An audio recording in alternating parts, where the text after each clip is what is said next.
Thrifted Decor is where sustainability meets style and every piece tells a story. Today on Homeworthy, we tour 4 remarkable homes that blend eras with ease and master the art of vintage collecting. We're visiting a cozy North Carolina cottage, a European Chateau-inspired home in Pennsylvania, an enchanting space in Texas, and a quaint Los Angeles apartment.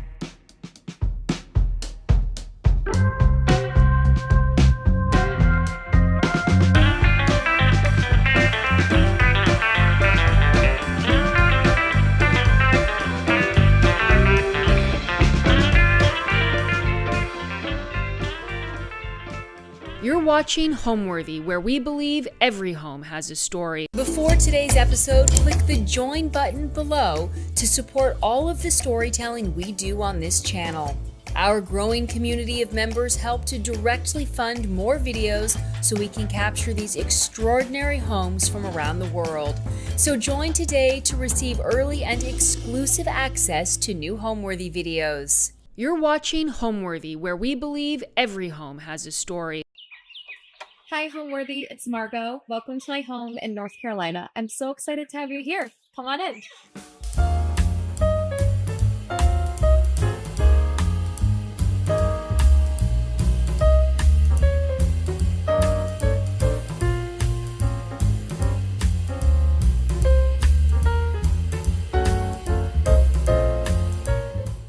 You're watching Homeworthy, where we believe every home has a story. Hi, I'm Margot Roth, and I am a small business owner in Winston-Salem, North Carolina, and this is my home. So Eric and I, my husband and I, have lived here for going on 3 years this summer, I believe. We bought it at a time when there was no other houses on the market, and we were really, really lucky to find this house. I think a lot of other people didn't come look at the house because it actually only has 1 bathroom. So it's quite a small house. I would say a cottage style house. We're in a historic neighborhood that's located kind of at the heart of the town that we live in, which is Winston-Salem. The house is adorable. It has great space inside. My personal style is very English, country and English cottage, so the overall vibes of the house lend really well to that. We're the second owners to ever have this house, actually, which is really exciting. The first owners built it and they lived in it. First the parents did, then their children did, and then Eric and I were the second family to ever own the house, which is really incredible. They did a great job of maintaining it. So the bathroom, the 1 bathroom that was there, was really dated.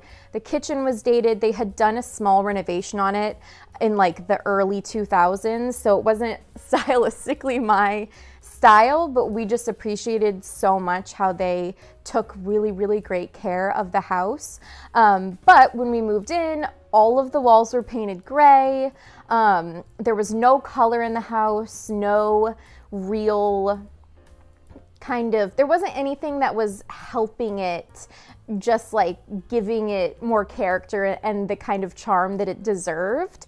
So a lot of what we did was uncovering original features, like trying to maintain the hardware that was used, the picture molding, and all of those things. And then also bringing in my personal design style, which, like I said, is very English, and adding in a lot of color, a lot of texture, lots and lots of fabrics and prints.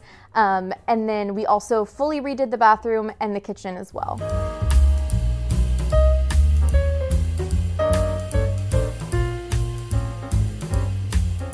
Welcome to the entryway of our home. It's more of a makeshift entryway than a traditional entryway because we have this really large, long room right here. So we kind of wanted to create a space that felt like when you were walking in from the front door, you had a little bit of an entryway, kind of introductory space to take off your shoes, hang up your coat, and then transition into the living room.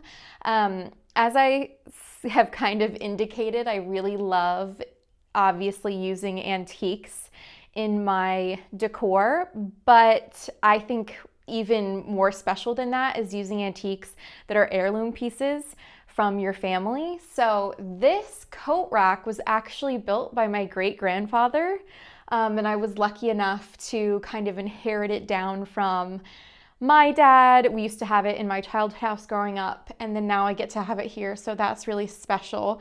But it's kind of just a place to hang up your coat, put your shoes. I have a bunch of boots here because we have a backyard full of farm animals, and we need to put on our boots a lot of times to go out there and kind of clean out their pens and things. So, little makeshift entryway. And as you come in, I always like to have a mirror that is facing the light source so that the room feels bigger and brighter. And I also think it's kind of nice to provide a mirror for your guests upon entering a new house, so that if someone wants to like check their hair or something, they can do that. So we have this really beautiful antique gilded mirror, as well as another family piece. This was also from my dad's side of the family, and I'm not exactly sure who it belonged to originally, but we had it in a family property for a while, and then they were moving things out and kind of asking people who wants what, and I took it because I just love having antique pieces, especially if they were in our family. And besides that, we just have a lot of art, as you can see from, moving into the living room space as well. We have tons and tons of art that I've collected over the years. A lot of, not as many originals as I would like, a lot of prints, which is traditionally what you find more when you're thrifting and vintage hunting. But this space has worked really well for us, kind of cutting up the room and making a smaller little entry space so that you can welcome your guests in. I believe that the house was built in the early 1920s. I'm not exactly positive on the date. I think my husband is saying that it was built in 1924. So that would make it like exactly 100 years old, which is pretty amazing. So the house itself isn't, when you would look at it online or maybe on paper, it wouldn't seem huge because it's technically only 3 bedrooms and 1 bathroom. I like a smaller house in general, and I tend to like a house that isn't open concept either, so it was perfect for us in that way. But each of the rooms individually is a really great size, particularly the living room, which is where we're filming right now. It's a great spacious room, tons of natural light. The house has all of these amazing historical original features like tall ceilings, picture molding, really large cased molding around all of the doors and the windows. So I feel like it kind of punches above its weight in terms of size with all of the style and the charm that it brings.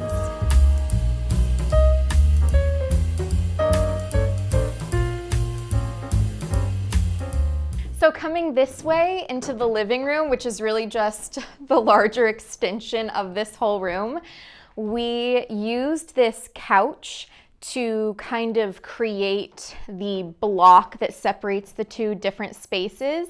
And then I filled in the rest with other furniture. I'm sure, as you can see, I am definitely a maximalist in the way that I like to decorate.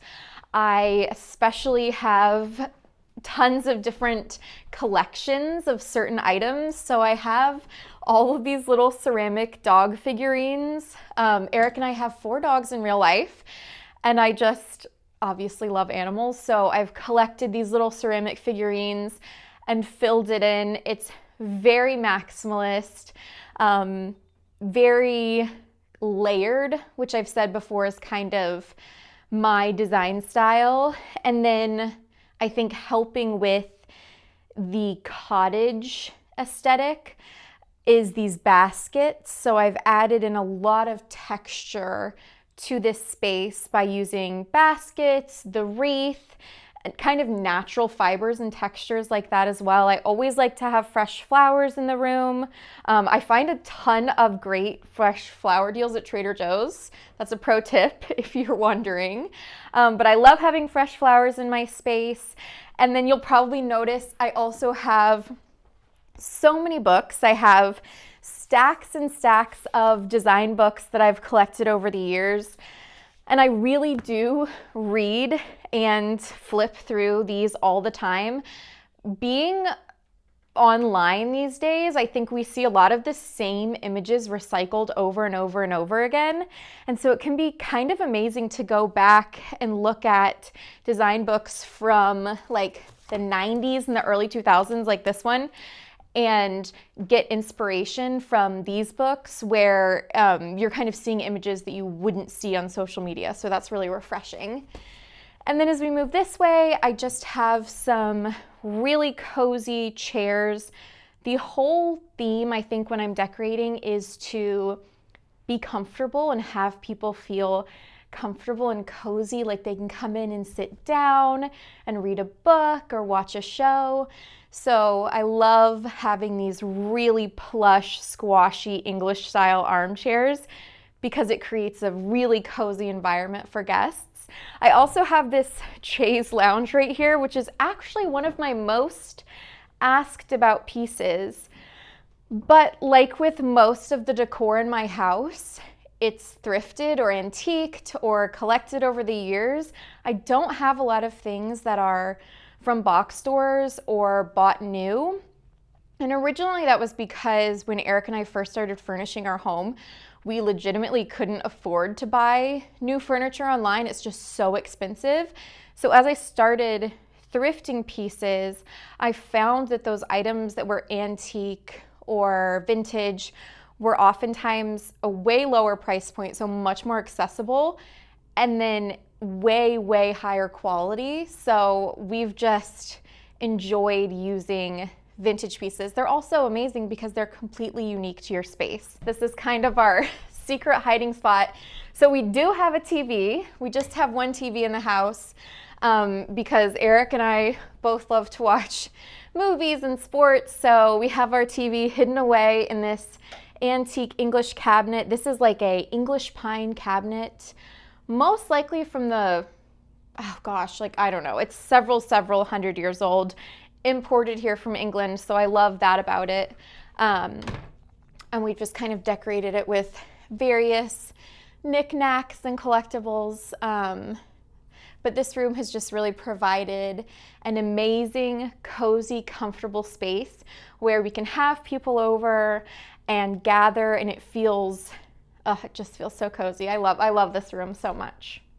When we first moved in, the fireplace was, I believe, it was not brick. So they had already painted over it in a white. I think it was just like a plain white, the same color as the trim. I would have loved for it to have been the original brick, but because it was already painted, I knew I kind of wanted to do something really special with it. And I finally decided to do a high gloss paint. It's a really almost like a lacquered finish, which is kind of, it gives it a little bit of a historical feel, a little bit English, a little bit stately feel. And we went with a paint color from Benjamin Williams' historic Williamsburg collection, because we wanted something that felt like it was keeping in the time period of the house, kind of keeping with the time period of the rest of my decor. I wanted a blue color, but I didn't want it to be too bright or aggressive. So this really ended up being the perfect paint color. And I will say, when I first painted it, I had a little bit of a panic for like the first hour after painting it, because it was such a big transition. But now I couldn't be happier. I'm so pleased with the way it turned out. And everybody mentions it. Everyone's like, oh, I love your fireplace. I love the blue. So it's been a really fun statement for this room. That's another question I get a lot, is if the fireplace is working, because obviously we have all these baskets here, which would be a huge fire hazard. So no, the fireplace does not work. It was actually originally a coal burning fireplace, and I am not sure on the history of that. My dream would be for it to be a wood burning stove or a wood burning fireplace, but it's just not set up for that. So eventually we might try and remove what's currently in there and maybe transition it to a wood burning fireplace. But as it stands right now, it does not work. It sadly just looks beautiful in the space. Yeah, it's obvious that I'm a maximalist. It's obvious that I love decorating with tons and tons of prints. and textures and different fabrics. And to some people, I think it probably would be overwhelming. It would be too much color or too much pattern or too much texture. But for me personally, I think that the meshing of all of these different fabrics and textures and patterns really gives it a cozy, collected feel that's not too formal. As you can see, none of my furniture is technically matching. Nothing is from a set that you would buy at the store. And I think that creates such a cozy, homey feel where it looks like the home has been collected and gathered over so many years. I do think to help with the cohesiveness, it's nice to maybe pick a few colors that you're using that are bolder. Like I have some red accents, and then I'm using a lot of tans and browns and earth tones, and then adding in a few pops of brighter colors here and there. But I love using an earth tone. And I think the other thing that's helped with this space staying peaceful in a way despite everything going on is that the walls are actually painted white, which I traditionally am not someone that loves a white wall. I like to paint walls in colors. I love wallpapers, but for this space in particular, having the white walls gives all of the furniture, all of the decor, or all of the pieces space and room to kind of breathe and speak for themselves, so that you're not then on top of that distracted by a wall color or a wallpaper in this particular room. This mirror I would consider to be one of my most prized possessions. I actually bought it off of a friend who found it, believe it or not, in a local thrift store. It's originally from, and now I'm not going to remember this, but it's from a store. I want to say it's from Saks Fifth Avenue in New York, and they used it as a dressing room mirror back in like the 90s. And then a woman had it, I think she was the designer for them, had it in her house for a really long time, and then just decided to donate it. And my friend very luckily happened to be in the thrift store the day that she donated it and immediately snapped it up. And she used it for a while, but it wasn't meshing with her decor style. So I immediately, when she was selling it, was like, I want to buy this. And it's moved with us from our previous house to this house. And that was one of the most treacherous moments, was moving this in the back of the truck and just praying that it wouldn't get broken. But it survived, and I really love it. It's been a really special piece to have, and it adds a ton of depth and light to this room. I do tend to decorate a lot with bows. I like to add bows to everything. I've toned it back a lot in the past few years and started to kind of add them just more tastefully here and there. But as you can see, I like to add a bow as a little pop of color to what would normally be a more regular piece of decor. I think it adds a little something fun. And to be honest, a lot of times I add them in for the holidays, and then I just forget to take them off. And so they kind of become just a part of the everyday decor. And next, if you'll follow me, we will head into the dining room. My husband and I came to see it together because we own businesses together, and we do pretty much everything together, and we restored this house together as well. So when we both came to see it, I think we both immediately knew that it was a perfect house for us. It's the first house that we've ever owned. We're really lucky to own a house as young people. I feel like that's a big privilege these days, to be a young person and be able to own your own home.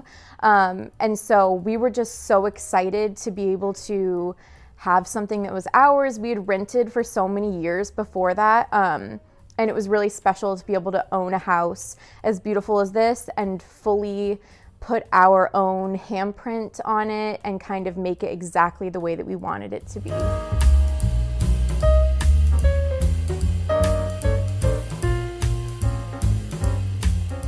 And here we are in the dining room. It's not a very far transition.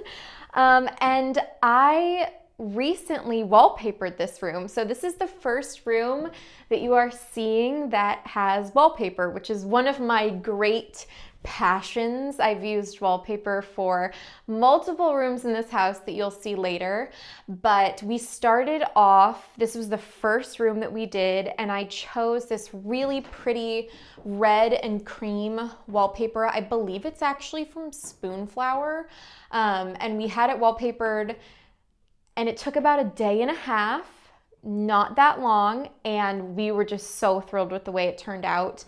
I love that it kind of adds this very cheery, happy vibe to this space. This room in particular doesn't get amazing light throughout the whole day, so I wanted to do something that made it feel happy and bright throughout the whole day.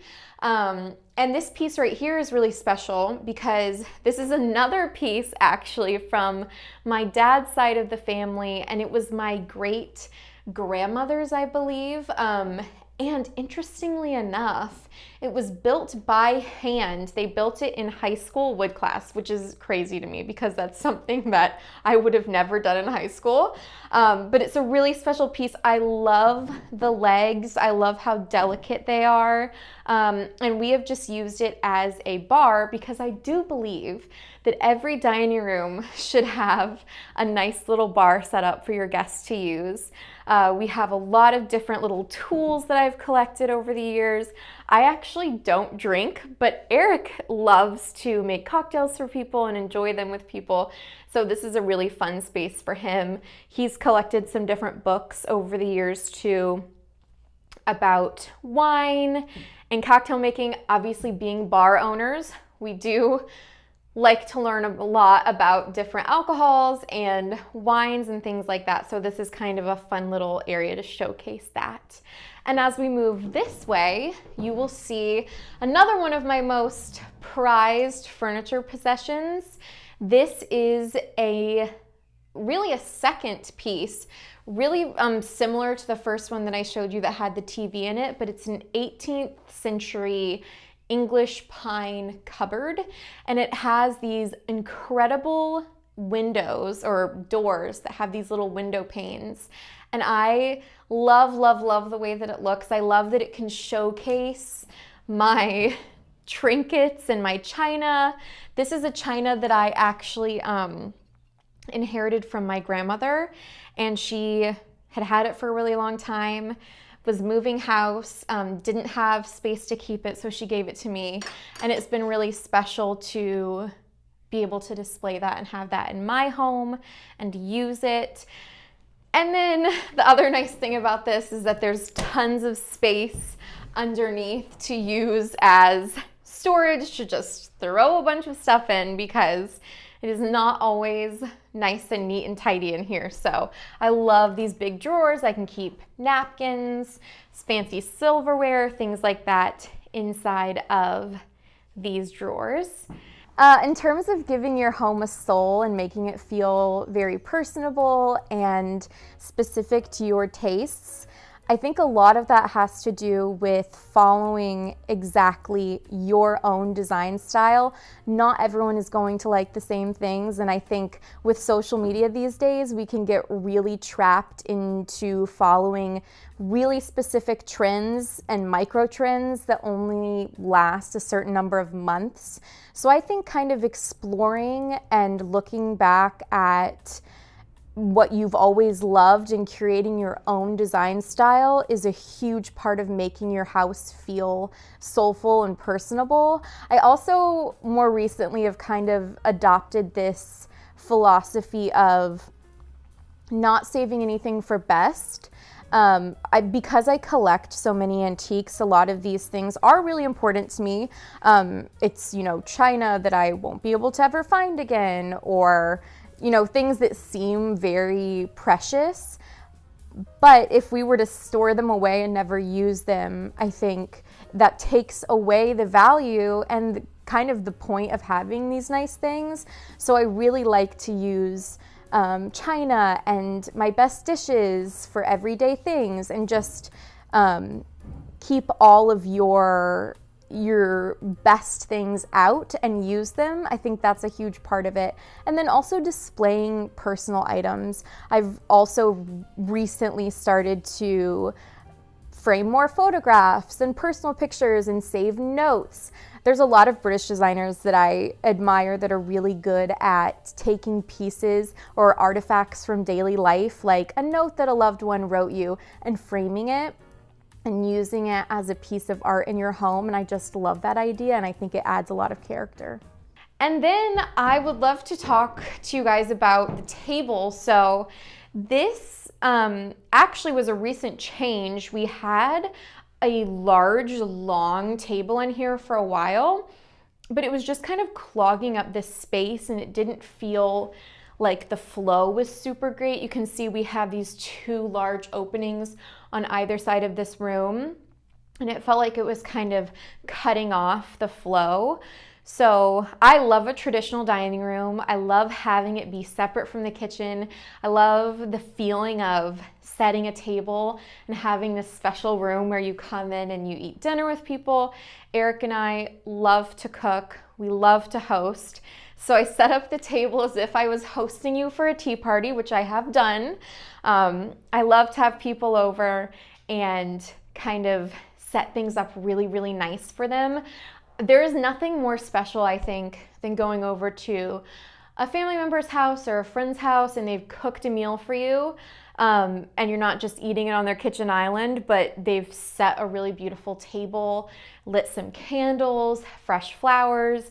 It adds such a special vibe, and it makes the guests feel really important, which I love to do. So we're very big into hosting, and this has been a fun way for me to kind of play with that, is setting these tablescapes. I love to use a mixture of different china patterns, textiles, things that did not come together as a set. I think it makes it feel a little more cottagey and eclectic. So you can see here I have some blue china that I thrifted at an estate sale a while ago. And then I've mixed that in with other different pieces of china, teacups that I've collected over the years. These French linen napkins I bought from a vintage store online. I also have like this vase is antique. Honestly, every single thing on the table is either vintage or antique, including these adorable little egg cups. And these are actually eggs from our chickens. They lay very frequently, so we're always trying to think of new ways to eat eggs because we have so many of them. And then these placemats are actually something that I designed and used that vintage fabric to create the pattern and style and design and put them on my website, which is House of Margot, and I sell them as a set. And I've actually mixed and matched them here. So I've used two different stripes, but I have this red stripe and then I have this kind of fun spring blue stripe as well. I get asked really often online about these chairs. I get asked all the time about the color. What color is it? Did I paint them myself? And sadly, I have no idea what color they are. I did not paint them myself. I was fortunate enough to find them on Facebook Marketplace as a set. There's actually 8 of them all together, so you'll kind of see them scattered throughout my house because there's not room for them to all sit at the table. But they came with these incredible down-filled cushions in this striped pattern. I love it so much. I love having the green in here. I think it's really unexpected, but it works incredibly well in this space, and it makes it feel, it's just another thing that makes it feel kind of bright and happy. And then last thing in this room I will talk to you about is my piano. So I am not a prolific piano player by any means, but I first started taking lessons when I was in elementary school. I continued on throughout high school, and then when I was in college, I studied vocal performance. So I kind of gave up the piano playing, but I still love music. And from time to time, I still play and write a little bit. So this is something that was super important for me to have in our house, especially as we're getting ready to have our first kid. I would love to instill in them a love for music and have them play the piano if they want to, and kind of learn that as well. It's something that I've loved so much. I think it's really important, well, just for me personally, when designing a house, to kind of have a theme throughout in terms of color scheme.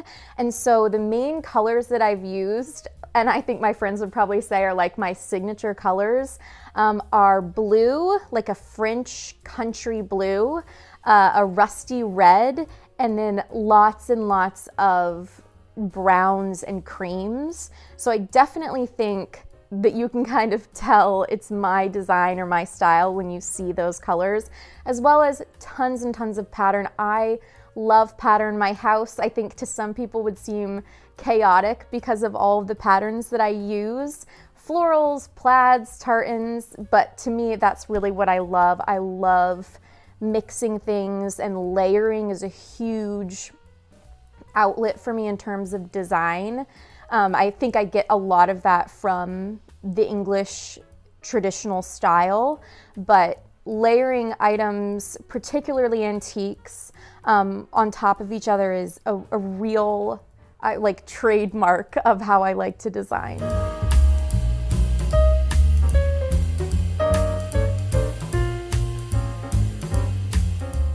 And as we move through the dining room, we come into this area, which I like to call the Butler's pantry. We recently redid our kitchen, and this is kind of an extension of that. We redid the kitchen in February of this year, so very recently, just a few months ago. And my husband and I did all of the work ourselves. It was quite an adventure, but I am super impressed with him and his ability to just do the cabinetry and everything like that. So we added in this floor to ceiling shelving. At first, when we were redoing the kitchen, we contemplated knocking down the wall that separates this little breakfast nook area in the kitchen. A lot of older traditional homes will have a breakfast nook and then a kitchen. So we toyed with the idea of knocking it down, and we decided to keep it and turn it into a butler's pantry because it felt more authentic to the way that the house was built. And like I said before, I really do love spaces being individualized and not being completely open concept. So we kind of wanted to keep with that. We painted all of the cabinetry in Farrow and Ball hay, which is this really nice creamy yellow color. And then all of the hardware is an unlacquered brass hardware that we bought online and installed. And then this was kind of pieced together. So a space for all of my cookbooks. Eric and I both love to cook. I particularly like to bake, and he is an amazing cook.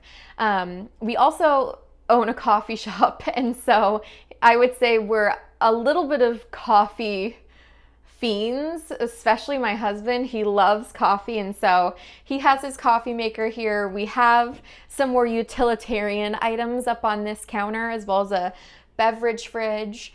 And then I got to kind of play around with decor with these two shelves, and I was able to display a lot of my stoneware that I collect.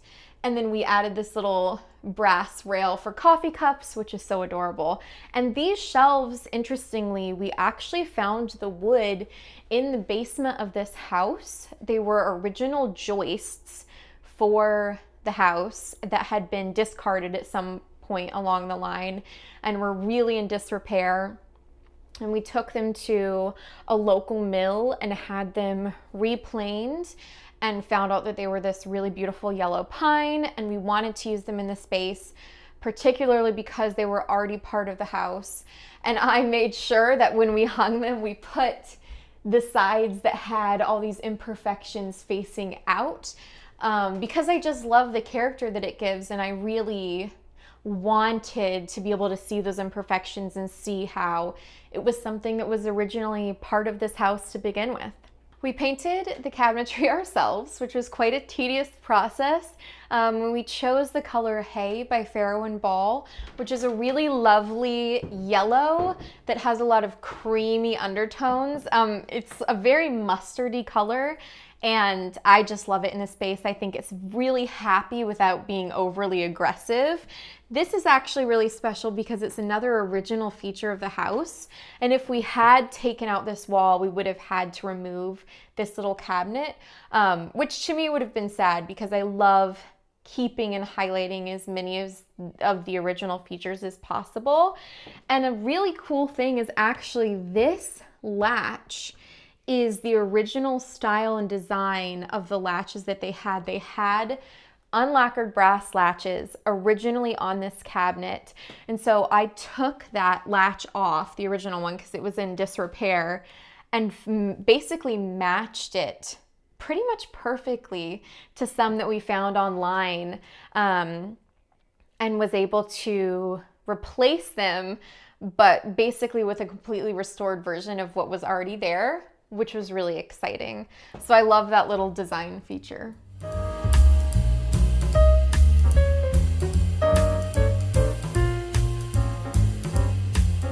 And now as we transition into the kitchen, I will show you another one of my cabinets that I love so much, that has added a huge amount of color and life to the kitchen.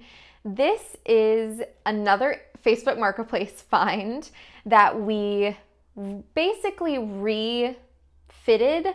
I am typically not a huge fan of painting furniture. I love to leave it in its original state, particularly if it's a beautiful wood. But with this piece, it was already painted, and this is actually not an antique. I think it's probably more of like early 2000s or 90s. But it was painted kind of this off-white color, and it really needed to be spruced up. So once again, I chose a lacquered blue. This is a much lighter, this is Wales Gray by Benjamin Moore, which it says Wales Gray, but it is very blue, as you can see, so be warned. But I love that. This is my favorite blue color. I've used it throughout the house. It's the same as the trim in the dining room. And my husband and I painted this and added the brass knobs that actually match the brass knobs on the other cabinetry in the kitchen. And then we filled it up with all of our dishes.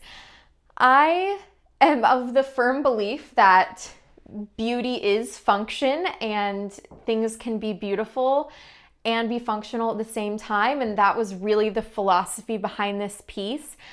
These are the dishes that we use every day. This is our main cabinetry that we store dishes, glassware, plates, cups, everything in. And it's all on display, and I love that. I love being able to see the things that I've collected, wedding gifts that we've gotten, things over the years, cookbooks. It's just special to be able to have it out and on display. And then the drawers are really helpful as well to store silverware and baking things. Yes, so I have obviously amassed quite a collection of dishes over the years. But some of my favorites, I will say, probably, and I actually don't even have all of these out right now, but my favorite food is pasta, and my husband is an amazing cook, and he makes amazing pasta. And so a while back, I thrifted these really fun dishes that just remind me of Italy and remind me of pasta. So we use these a lot when he's cooking. And this is actually a mixture of old and new. We have some pieces from Anthropology, but mostly we have things that I've collected over the years. I would say my most favorite piece of all is this blue china bowl.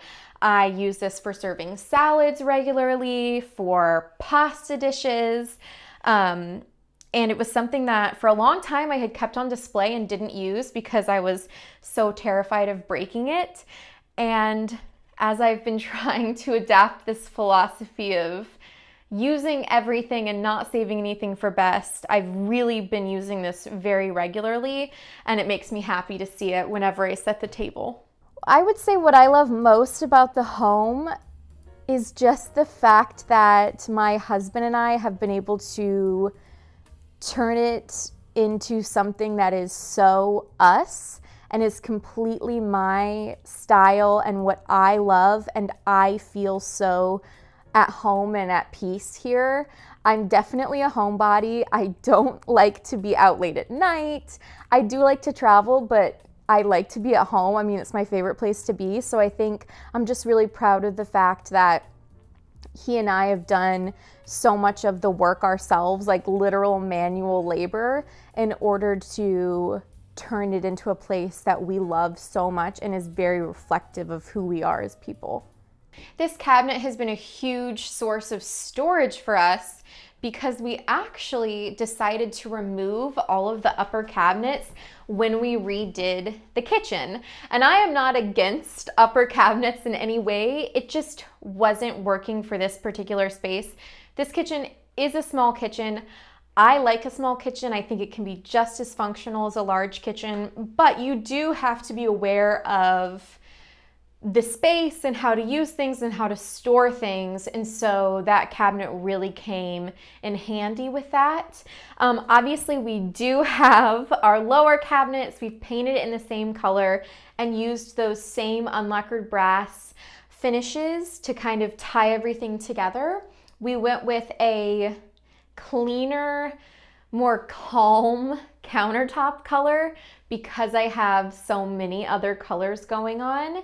And then one of my favorite features is our sink. So this is a farmhouse style sink or an apron sink with this piece coming over right here. But something that Eric really, really wanted was a large tap, just a really great faucet. And I actually found this on Etsy. It's another unlacquered brass piece, and it was shipped here, and it did take us, it was honestly a huge headache to install it, but he was able to do it, and now it's one of our favorite features. We love it so much. It's amazing for filling pots, and it's just been a great feature of the kitchen. You can probably tell, but a lot of the design style in the kitchen has been influenced by Duval Kitchens, which is a kitchen outfitter design team out of England. And my husband and I watched a lot of the episodes of their show before we redid our kitchen and kind of took little bits and pieces of their design. These little pendant lights are similar to a design that they do, but these were also found on Etsy for a great deal. That's something that I like to do, is you can find these high-end, well-made pieces on Etsy for a fraction of the price that you might buy them for on a designer site.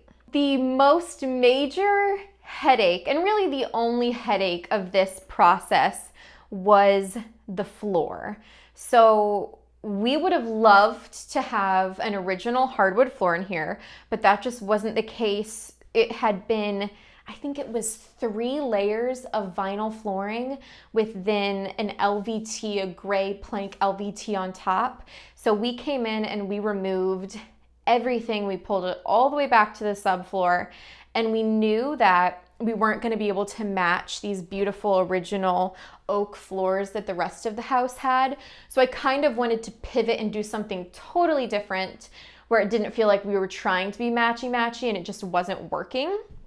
So we decided to go with this hexagon-shaped terracotta tile, and it was quite the adventure getting these in and laid because they're handmade, and so every single tile is different, a little bit misshapen, a little bit different height or width.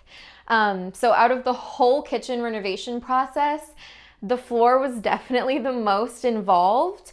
But I honestly couldn't be happier with the way it turned out. I think it adds so much character. People ask me if it's original. I think it looks historic in the way that it's worn in. And so we're just really, really pleased with the floor, despite the fact that it was a bit of a process to get it in. Something that I am a huge believer in is having soft seating in your kitchen. I think it's something that some people think is weird, some people love. You see it a lot more in European homes or traditional English homes, but I love having a comfy chair to sit in the kitchen.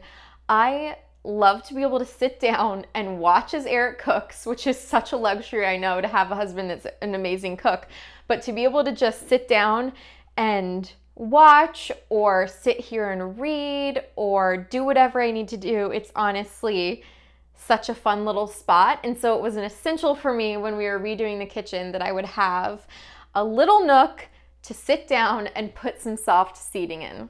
My husband and I both love gardening, and so we have over the past few years turned our backyard space into a cottage garden, a potager garden, so a lot of fruit trees and veggies.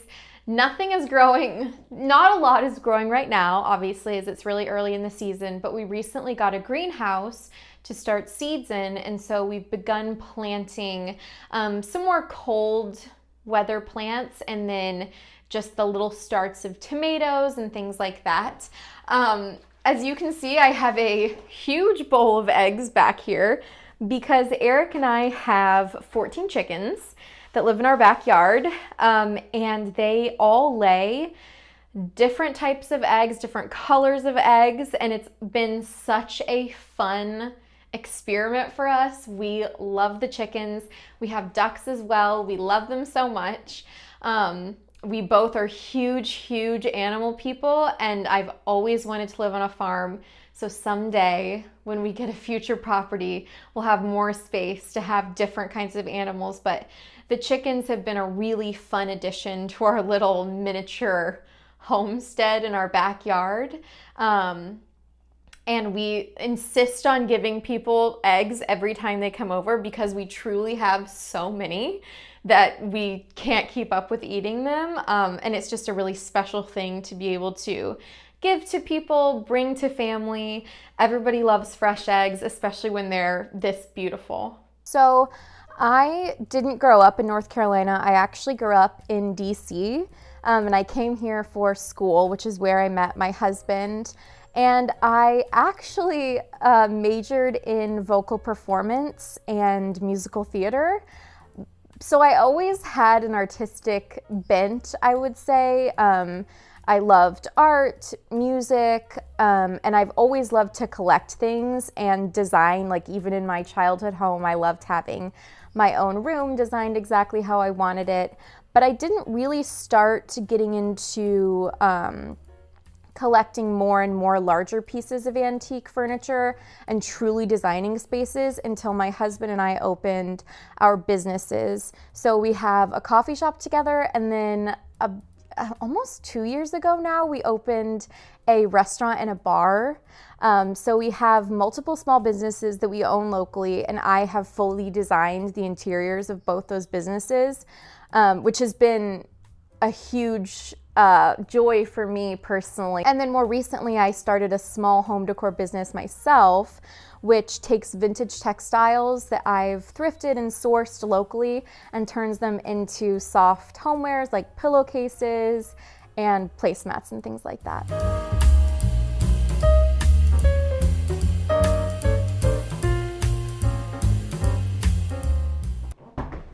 So this is our nursery, and I will be honest and say that it is not completely finished yet. Obviously, we still have a little bit more time before the baby gets here, but this has been one of the most fun rooms for me to decorate.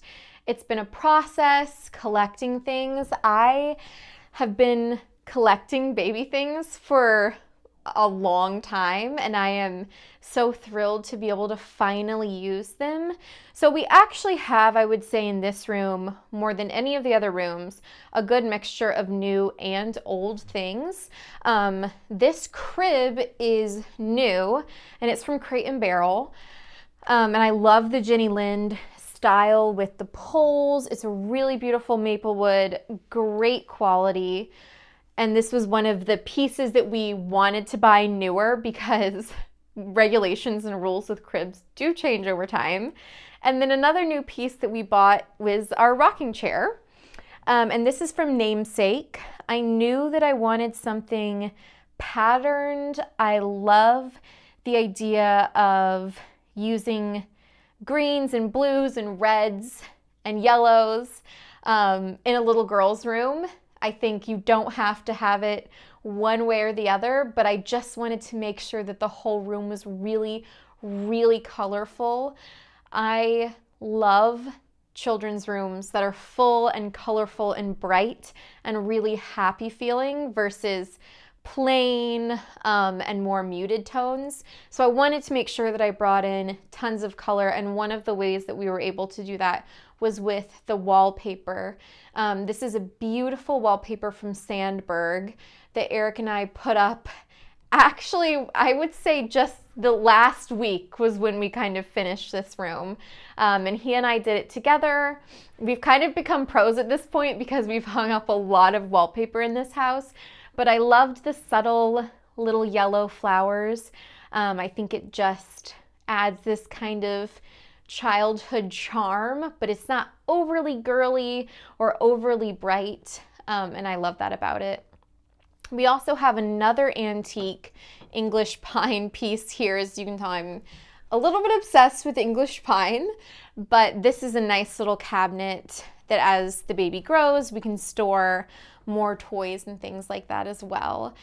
And probably my favorite feature of the room are the bookshelves. So these are actually window boxes, like valances that go over a window, but Eric and I repurposed them to be shelving, and I wanted to make sure that we had a place to display books really beautifully, to store little knickknacks and trinkets and things that are important, things that we've collected for the baby, change the decor out over the years.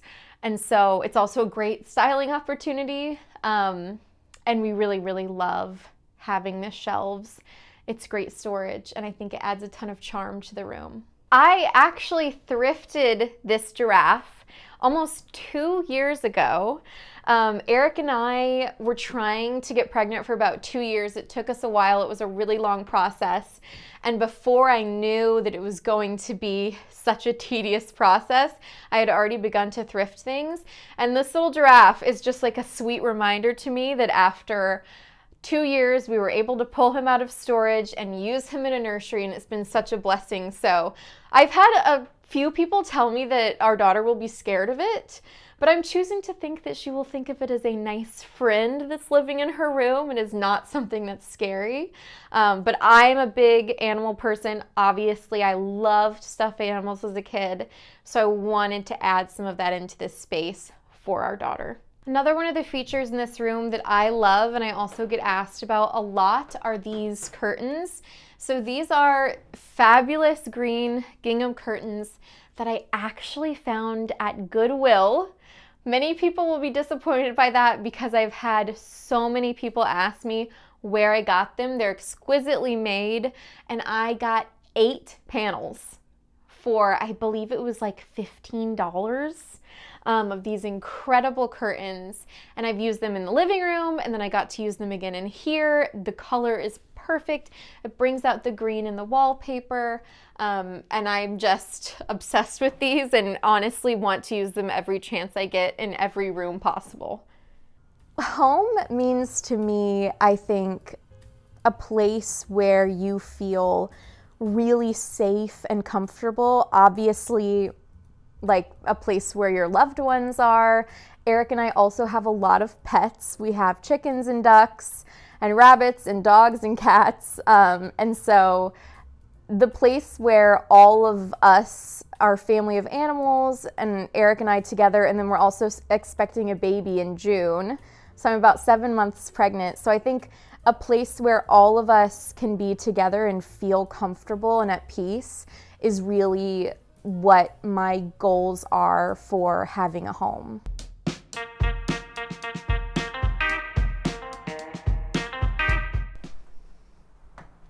Hi Homeworthy, I am Deb and this is the Mountain Chateau here in Pennsylvania. Come on in.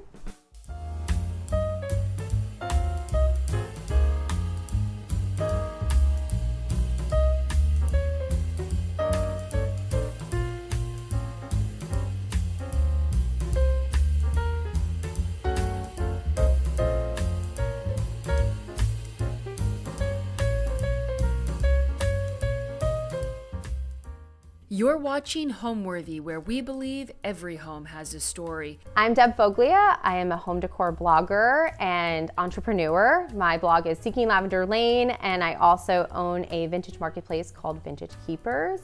We are in our new old home called the Mountain Chateau, and it is in Allentown, Pennsylvania. So we have been here in the Mountain Chateau for about 8 months now, a little less than a year. And we believe the house was built in 1917. We're still trying to discover a little bit of the history about it. So we bought this house from a couple who lived here for 40 years. And the house needed a lot of work, but it had such beautiful original character that we just fell in love with it. We think the home, we're kind of calling it like a stone Tudor. I'm not exactly sure. And it just has a lot of like Victorian influence, but also kind of Tudor influence as well. So that's why we kind of call it the Mountain Chateau. I think when it comes to my personal style, I know most of the people in my life know I decorate with vintage and antiques. It's just something that I'm drawn to. I think a lot of that happened from just trying to decorate on a tight budget all these years. And so I just started shopping flea markets and antique shops and Facebook Marketplace. And so a lot of that has created my style.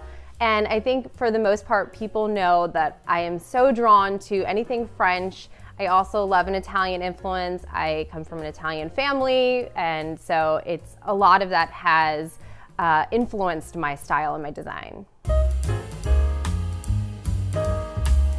All right, so we are in my entryway. This is the first room that we saw when we looked at the house over a year ago, and it just took my breath away. I loved the beautiful stairs here. Just the detail of the ironwork is just so beautiful, and the original wood.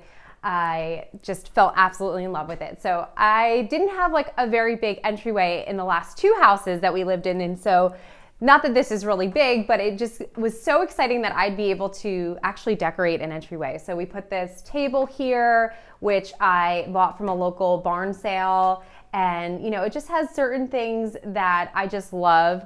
A book that I had read a couple years ago talked about how the French love to style their entryways with things that kind of introduce you to the family. And so I wouldn't say necessarily this is introducing you to my family, but you can see things like the statue of David, which kind of shows you the Italian influence in my life. And then I love stacking things on books. I just love that aesthetic so much, and creating vignettes probably more than most people do.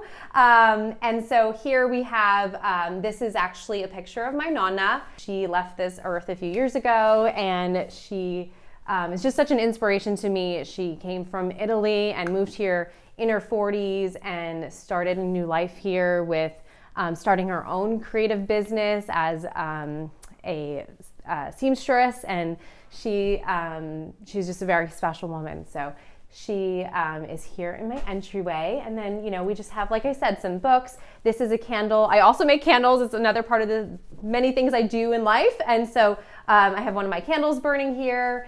And I think one of the coolest things about this house is this phone niche.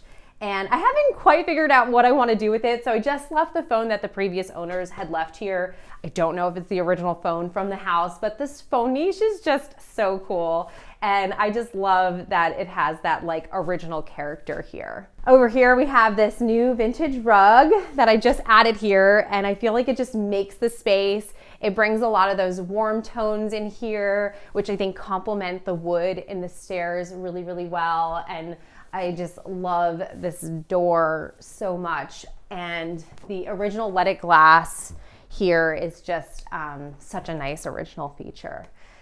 So this space is, you know, I try to keep it as simple as possible because you're coming in and out. But a couple of the details that I added was just doing these doors in this dark charcoal color. And I think it just kind of pulls in all the blacks and the iron rails and things like that.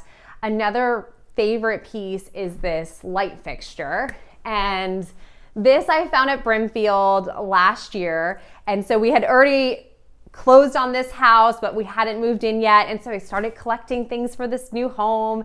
And this was immediately caught my attention. I bought it for like $100.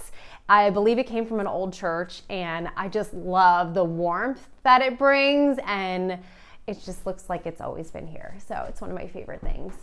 Another favorite, which is actually off right now, so it's not chiming while we're filming, but is this clock. It's not super old. I bought it on Facebook Marketplace also right before we moved, and it was like one of those things that like, that's perfect for our mountain chateau.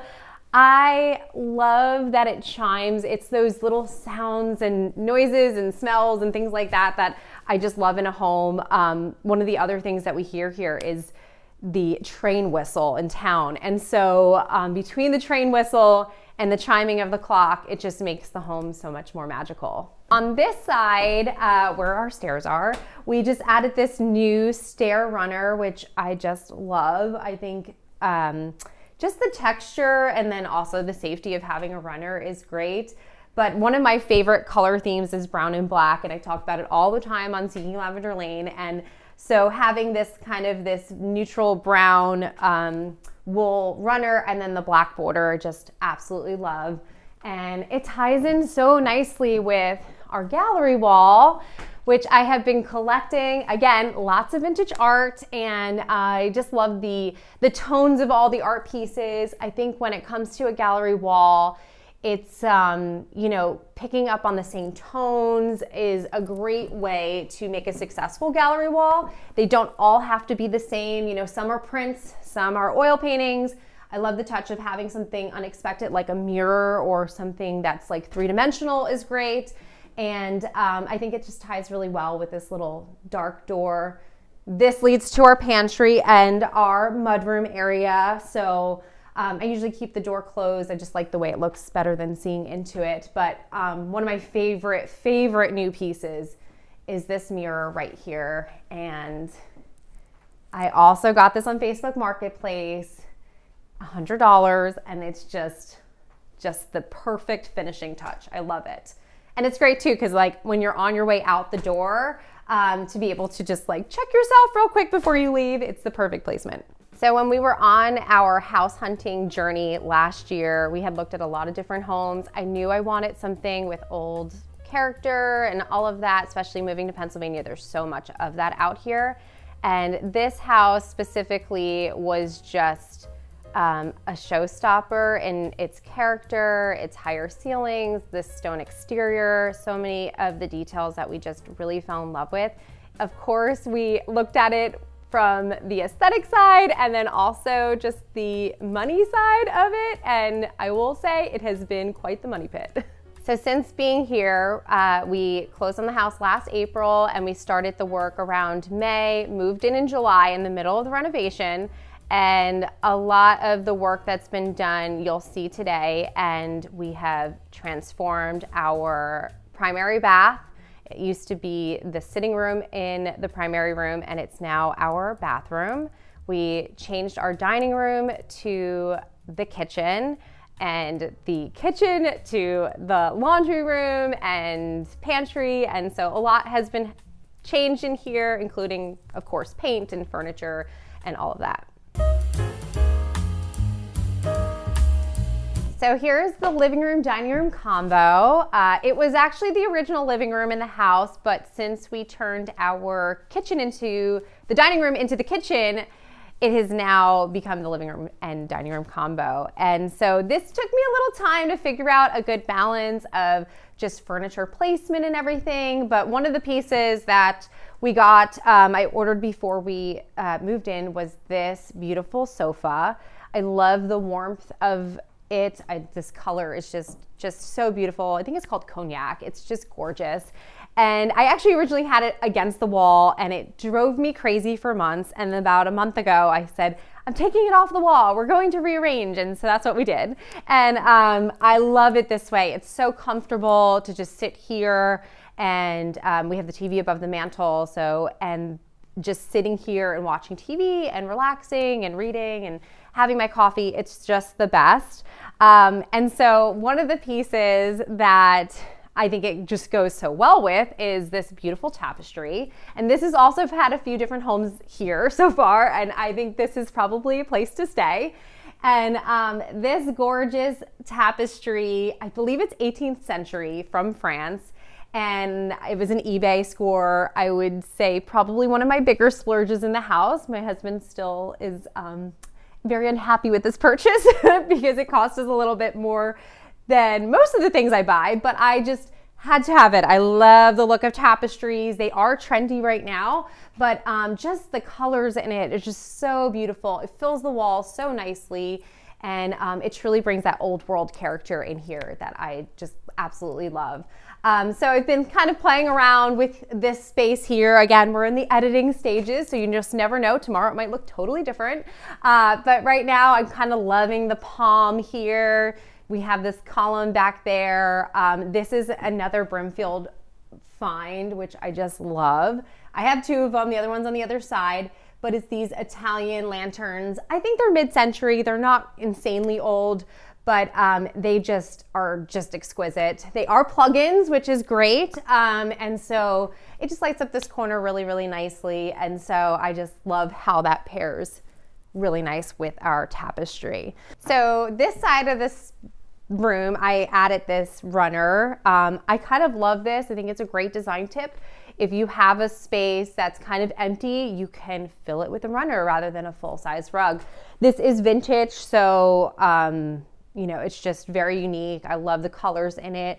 It goes so well with our entryway rug also. We do, because these are the original floors in the house, which I fell in love with, but they're old and they do have staining and, you know, things like that. I think when you buy an old home, it's something that you have to just accept. You know, there are going to be imperfections, and I kind of love imperfections, so I just love that. So with an old home, you have old radiators. This has a radiator cover. Believe it or not, we actually use coal in this house. That's how old it is. And I love kind of using this as almost like a tabletop. So I have all of these books and magazines here, and again, creating vignettes with it. These little matches. This is actually a pottery piece that I made in a pottery class I did years ago. But these matches are from a woman. She makes them and sells them on her Instagram. They're called MO matches, and I love those. A little statue, my little head here. I love that. Disco balls are very in right now, and I was a little like not sure about that trend. And then I said, you know what? Let me buy one. I found it at the flea market, and the light that it just puts on your walls and your ceiling, it's just so beautiful. And so I'm always kind of switching this decor up. Here in the summer, we have beautiful hydrangeas that kind of peek through the windows. They're at that point where it's time to kind of trim them back. This corner, again, another evolving space in our house, but I just recently styled this with this marble bust. This was another great vintage find. I recently got this beautiful mirror here. These plates, so I have a lot of things, and I'll probably talk about them more today, that were my great Uncle Dante's, and these are some of his. They were hand-me-down, and I love that I can see them every day, so I hung them on the wall here. And this little plinth, this we actually DIY'd, so it's a great little DIY project to elevate your busts or your plants or anything like that. So the interior of the house, we haven't quite got to the exterior yet. So the interior of the house, we've added lots of vintage, which is my favorite. I love decorating with anything vintage. I'm always at the flea market, so I find lots of things for like $5. And I think our style is kind of eclectic with European vibes. I love anything English Victorian meets French chateau. I also love a little touch of rustic. So it's a little bit of all of that. Our previous home was more European farmhouse, which I like to say. And so I had to get a little fancier here. And we've just put elements in here with like our marble and our Italian lantern sconces and a beautiful 18th century tapestry to kind of bring that little bit of that fancy vibe. So onto this side of the room, which has our original fireplace. This, again, another original feature of the home that I just absolutely love. There are things that still need to happen here, which I look forward to sharing down the road, but I believe this is like 1980s tile that they probably added, the previous owners, and I want to eventually update that with some marble or something. But for now, I just kind of hide some of this with this vintage screen. But this was originally, when we moved in, I thought she did a really nice job. She had them in like two tones. It was like a gray and white. And I contemplated leaving that, and then I said, let's just paint it all white. I want the whole room white. And so we did. And it's actually one of my favorite colors. It's the same color as our kitchen cabinets. It's called French Canvas by Benjamin Moore. And it's like my new favorite white. It's just warm and just beautiful. And it just highlights the little details so well. But I also love that it's kind of muted too, that it's all white. So on to what's on top of our fireplace. Now this is our TV. So it's a Samsung frame and we bought a separate frame for it. I love changing the artwork out all the time. So today it's a dog, tomorrow it's ballerinas, the next day it's a landscape or some portrait. So this, I'm kind of feeling the dog right now. And on top of our mantle, you know, again, always switching it up. I try to keep it a little bit more simple year round, really go all out for Christmas with a beautiful garland this past year. But I have this little pheasant statue, some pheasant feathers here, and again, just decorating and mostly vintage. Over here under the window, I think a great way to style a space, especially if you kind of love this eclectic look of just collections and stuff, is I'm a magazine hoarder. And so keeping your magazines out, and I do go back and read them all the time and relook at them, the design books and stuff. And then I just kind of style them with some pieces on top. I love kind of these used paint brushes. It kind of gives this like artistic feel. This is a friend of mine gave me this little guy, and I love it because at nighttime, oh, it's not plugged in. Is it not? No, it's not plugged in. But at nighttime, I light this up, and I love that it just kind of like illuminates the floor here. It brings light into the space in a different way. So be creative with your styling and, you know, consider lamps on the floor. Why not? So over here, we have this cute little bench. This is also vintage. I love that it creates extra seating for in our living room space. And it also kind of fills this here without blocking like the TV or the fireplace too much. And, you know, a lot of the tones in this room you're probably seeing is, you know, mixing that like warmth with cool tones. So this is that like mustard yellow velvet. You know, we had the cognac on the sofa, the colors in the tapestry. So I really love that balance of like warmth and cool, and, you know, and we just kind of create that throughout the whole space. So we have our pillows here that are always changing, but right now they really bring in the warmth and the greens in here. And, you know, this coffee table now kind of goes to the cool tones. And I love how this just goes so well with the tapestry. This is also one of my Uncle Dante pieces. It was in his home, then it was in my home growing up as a child, and then when we moved to our last house, I took it from my parents, and it was actually in our basement, and then I was like, I can't just keep this as a basement table. It has to be in my main living space, and so here it works so nicely. It's a little wonky, it's been loved, but he actually painted this, and so I never thought I'd love a green coffee table, but it's amazing how well it works here. And I wasn't sure if it would be a temporary piece, but it's not. I love it. It's, you know, it's got the greens and blues, which pull into the tapestry really nicely. And I love that it's kind of chunky too, so it allows me to really like style it with all my books and accessories. So let me show you a little bit what's on top of our coffee table. I, again, love styling with books and creating vignettes, and I love that this kind of feels like artwork on the table, especially if you're looking from over top. And, you know, I love keeping a art book open. You can see the artwork just on display. And of course, tons of vintage here. You know, I love this little paperweight. This was a fun estate sale find. Again, more matches. And I love anything with pottery. This little lighter, which I thought was so cute. It doesn't work, but it's so cute.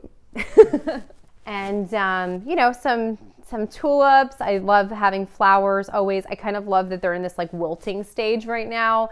It feels very like architectural and interesting. So just really nice. And then I always have a candle on. This is actually one of my vintage candles that I make here.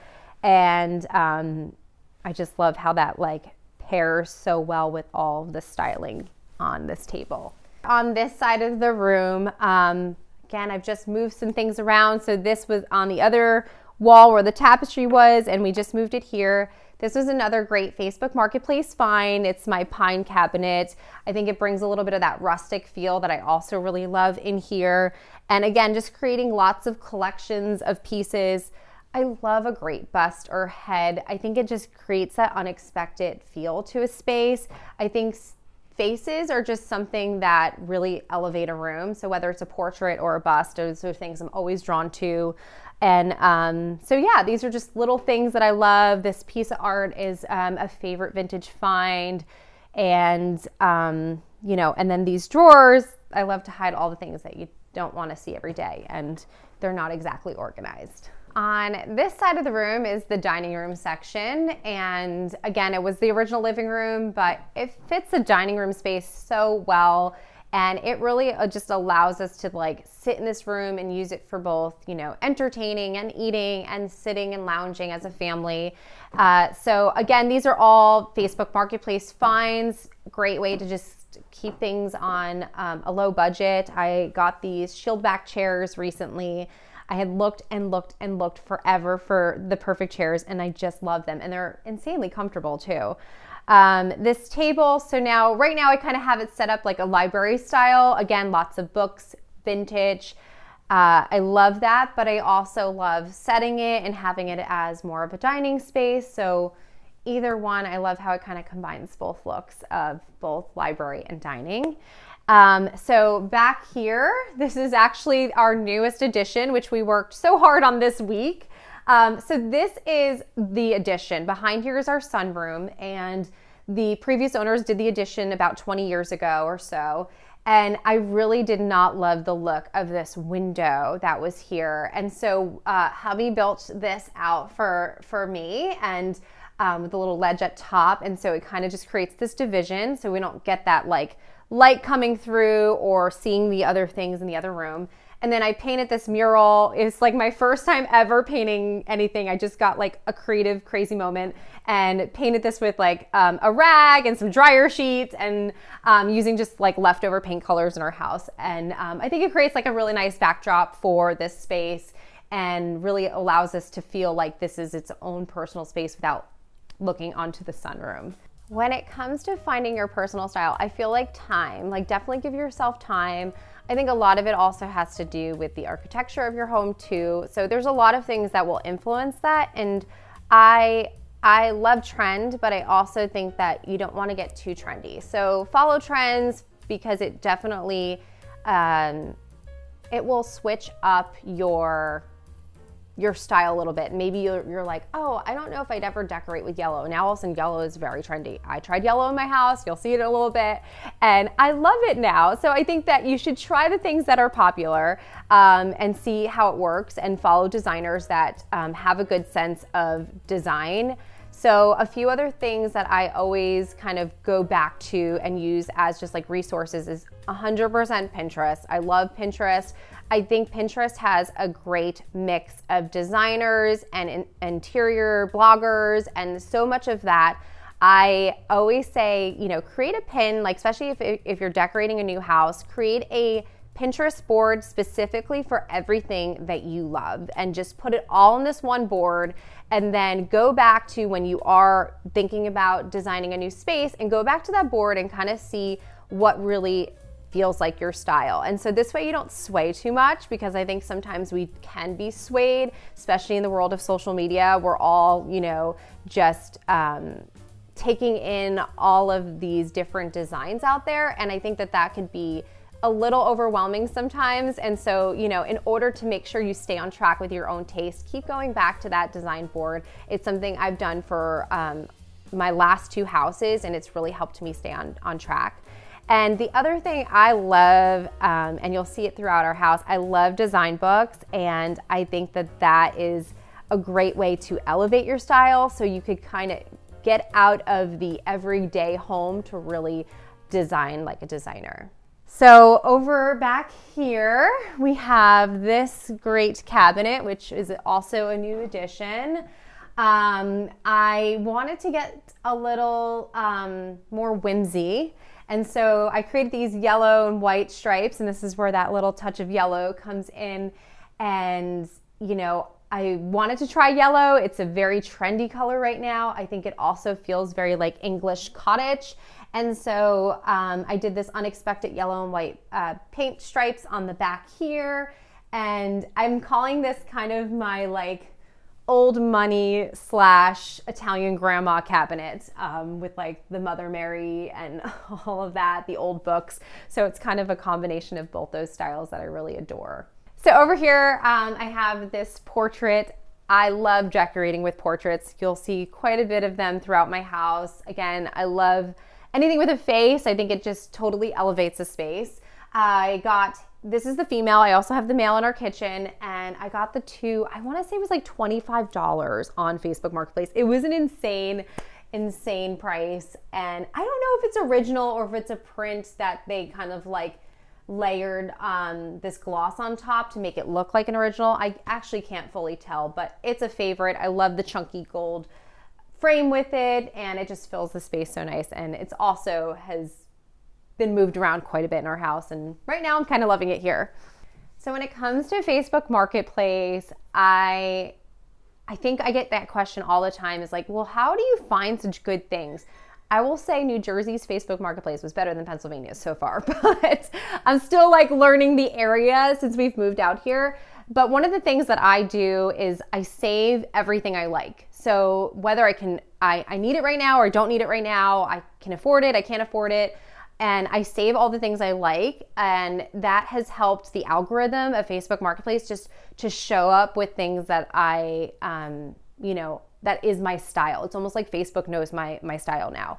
Another great thing too is just like, really searching specifically. So I'm not sure what I searched for when I found this portrait, but I don't know, but searching for portraits. I mean, I was just on the hunt for dining room chairs forever. So tons of dining room chairs had come up, but it took me a while to find the right ones. So when it comes to hosting, I am a combination of like wanting everything to be like beautiful and present it really well, but I'm also one of those like hosts that's like, yeah, bring a dish, go ahead, we'll just put a buffet out, it'll be great. I like to keep things simple. Being a busy mom, an entrepreneur, I love having people over, and now that we're kind of towards the end of our renovation in this house, I'm so excited to host again and just have family and friends here all the time. But I do love a little bit of a combination of like putting a beautiful cheese board out, but then also having, go get some KFC and put that out. So I'm like a little bit of both, and I appreciate that I have a family that is really amazing cooks. So one of the favorite details to this home is this leaded glass window. I fell in love with this. I think this is kind of what brings that Tudor feel to it, and I just absolutely love it. From the outside, it's beautiful as well. And it took me a little while to figure out, well, what do I want to put here? And I just started putting some plants and spring flowers here. And I just love that they get so much sun out here as well. And it's just one of my favorite features here. So here is the kitchen off of the dining room.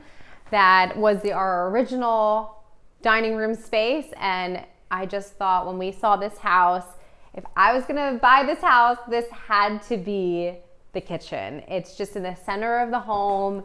It is a lot bigger than the original kitchen. Of course, when you have older homes, that seems to be the issue, is that smaller kitchens, bigger living spaces. And so with us being in 2024, we wanted a place that we can host and really move around, and it kind of had that modern kitchen, but we also added lots of touches here that makes you think, was this kind of original?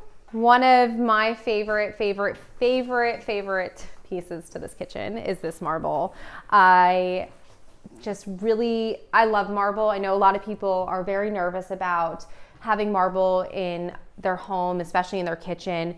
And the question I get all the time, does it etch, does it stain? And it does. It's marble. It's not going to be perfect forever, but I think that's one of the things that you have to embrace, is knowing that the imperfections will happen. Marble has been around forever. It's natural. I love anything that's like authentic and natural. And so the fact that this is marble and it's not man-made is just amazing. It is called the Monet Viola, which is almost like you've seen Monet and you've seen Viola. I love that this is kind of a combination of both, because it brings both the Viola, which is a purple veining, and then the Monet is like this, I think they say it's like a dark green. I see black or charcoal, but the veining is just absolutely beautiful. And I love the warmth of this. In our last house, we had Carrara, and I'm a big Carrara fan too. I still love it, but it's definitely a cooler tone stone. It reads a little bit more blue, and I wanted something that felt warm, and I just thought this was the most perfect marble. I feel so blessed and so excited to have it, and I think it just makes the space. The way we designed this kitchen is I wanted it to be open, and I also wanted to feel like an unfit kitchen. Something that didn't feel completely traditional. I wanted almost to feel like pieces of furniture. And so we did this back section here, and then we did the island. We have no uppers in here. And we also did the trim at the bottom to make it feel like furniture. So you don't have that toe kick, which is usual for a kitchen. I kept it very simple in style. I wanted the rest of the space to kind of shine, but and the marble, of course. And so everything is just very, very sleek, simple.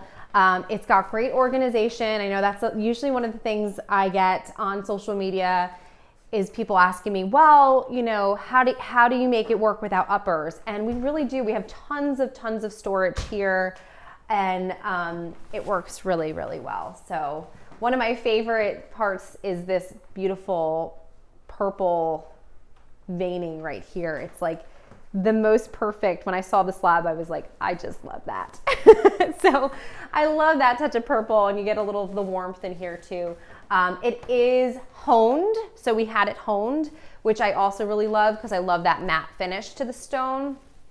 And it's just really beautiful. Up top here, I try to style it almost like a credenza or something. So I always have artwork. I want it to kind of feel like a, piece of art to the kitchen.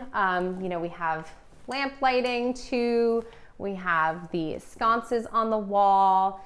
And, I just love kind of decorating again with tons of vintage pieces and finds that just kind of bring that old world feel to our kitchen space. Some of the details when it comes to just kitchen cabinets, to make it feel extra special, we did exposed hinges, which I love, the unlacquered brass knobs, so those will kind of patina over time, which I really love.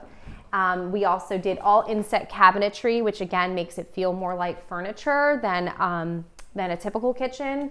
And we just did this little beaded trim, and just those little touches go a long way. You can see overall the style is very simple, but it's those little details that really elevate it and make it interesting. And you might not capture that until I actually sit here and point it out, and then you'll understand why this space kind of feels very special and without details that hit you hard.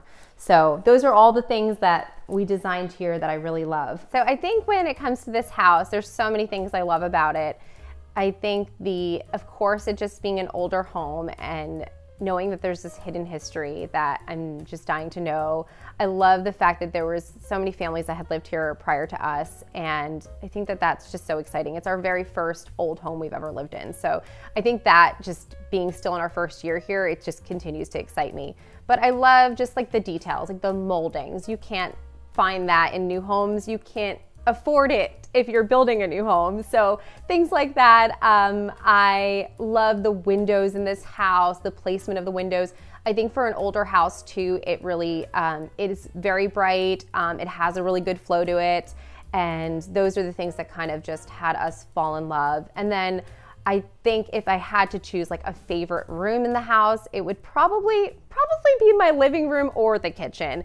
And the kitchen was the original dining room, and we turned it into the kitchen. And I think it's just got such a nice flow to both the patio and to the rest of the living space. So over here on this side of the island, I wanted it to look like, again, like a piece of furniture. So we designed it to have these open shelves at the bottom, and then we have these little shallow drawers. I have like, this has all my tea in it, and this is a junk drawer here, and I just love that. I have this vision that I'm collecting to get all vintage cookbooks, and I want to fill the entire top with vintage cookbooks, but this is all I got so far, so I'm working on it. It's a new favorite collection of mine, is to collect vintage cookbooks wherever I am, whether it's an estate sale or at a flea market. I love the look of vintage cookbooks. So on this side of the kitchen, it's a little different. We took this original niche, which was here from the house. They had just like a little console table here when it was the dining room. And I envisioned doing this very like Victorian English style tiles. And it's actually all just like ceramic 4x4s. And then we put these little nail heads inside here. I appreciate the patience of my carpenter who did all this. And I just love how it brings kind of that English Victorian feel. It feels very Downton Abbey if you're familiar with this show. And I just love that little feature. I also thought it tied really well into the leaded glass window up top, those little nail heads. And this was one of our splurges for this house, but I felt like if we were gonna do a niche like this with the unfit style kitchen, we needed a beautiful large range. And this is the 60-inch LV, which is an Italian range, and it feels so perfect for this niche. It fits so beautifully inside. I love how it's still open on each side of it. It really gives that unfit feel. And behind it, let me show you this, because I'm sure we'll get questions. People ask all the time, well, how do you vent it? So we actually have this downdraft, and it just comes right up. Good little feature. It comes up and it hides away after, and it vents when we are cooking in here. Okay, so on this side of our kitchen, I love just the way the windows and the French doors go out to our patio. And I wanted a space that we could just sit and have coffee or tea. My kids eat breakfast from here sometimes. And so I got these vintage bentwood chairs, this bistro table, which I love keeping a tablecloth on it sometimes, and just kind of, styling it like we're in this little French cafe. It's just fits here like so perfectly. I want to do probably some cushions on our radiator covers eventually. It's a future project. Hubby actually built these for me. So I wanted them to look like original shutters from an old Victorian house. And the wall was so blank, and I just love that this added that character, and I feel like you almost don't even know that it's not original. The cafe curtains were just the perfect little like soft touch to this window too, to give that soft lighting.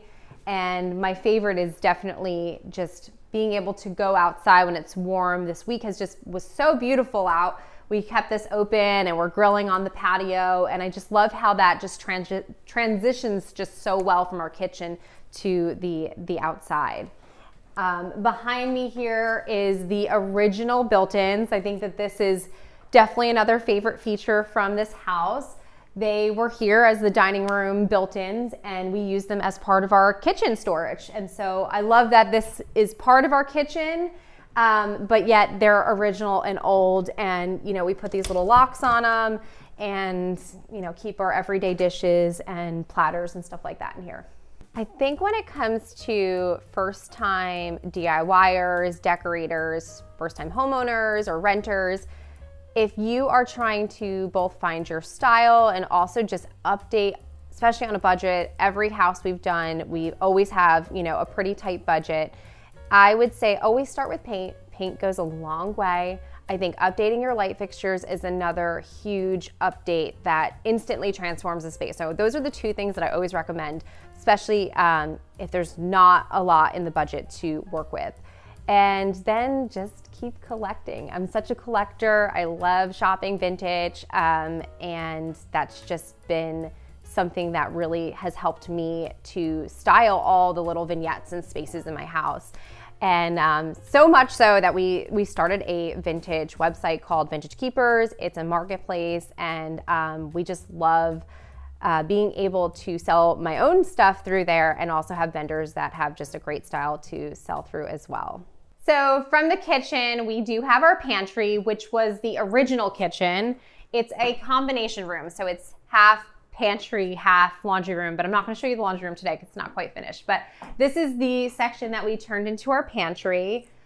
So we had these built by our carpenter. I just love that it kind of created this hutch. It was actually an original peninsula from the kitchen here. We knocked that all out and we did this, and it hides a lot. We have some more cabinets too in our laundry room section that we put some the not so pretty things like cereal boxes and stuff like that. This side I did a little punch of red, and it's our refrigerator and our coffee nook and all of that. Hides some of our appliances. We have our ice machine underneath here, and it just functions so well.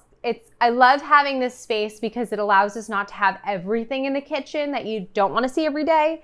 And it's so close to the kitchen that it functions just so well, just walking right through. One of the things I should definitely talk about is the floors in here. So these floors, being an old house, were very slopey, and we could not figure out a solution that was, not incredibly expensive. So we put plywood down and we painted these Harlequin pattern on the plywood, and it's great and I love it, and it really kind of feels old world, but it's also was so cheap and easy.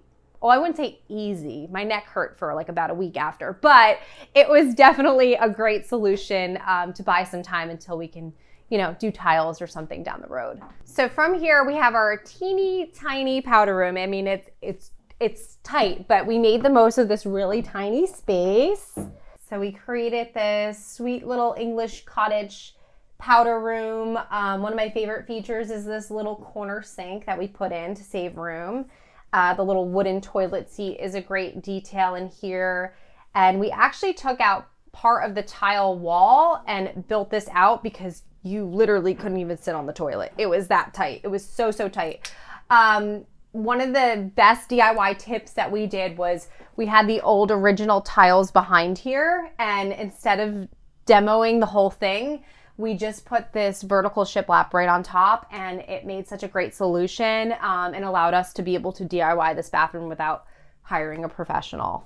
So I have been running a design blog for about 11 years now. It's called Seeking Lavender Lane, and it started from when we were searching for our very first home and the journey of just finding that house to our very first DIY projects and learning how to decorate. I have always had this passion for styling. I think trading spaces, just growing up with that, was kind of a big influence on my life.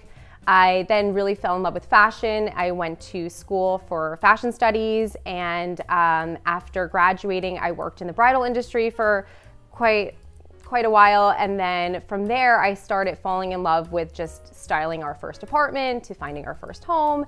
And so all of that kind of took off in my career, and I did that on the side for a really long time as a hobby blogger, and left working in the city and in bridal about 7 years ago. And so I just kind of fell in love with this. I feel like I'm still learning and growing, and I love each new house that we have lived in because it's really kind of exercised my just my craft, and I just really just love interiors so much.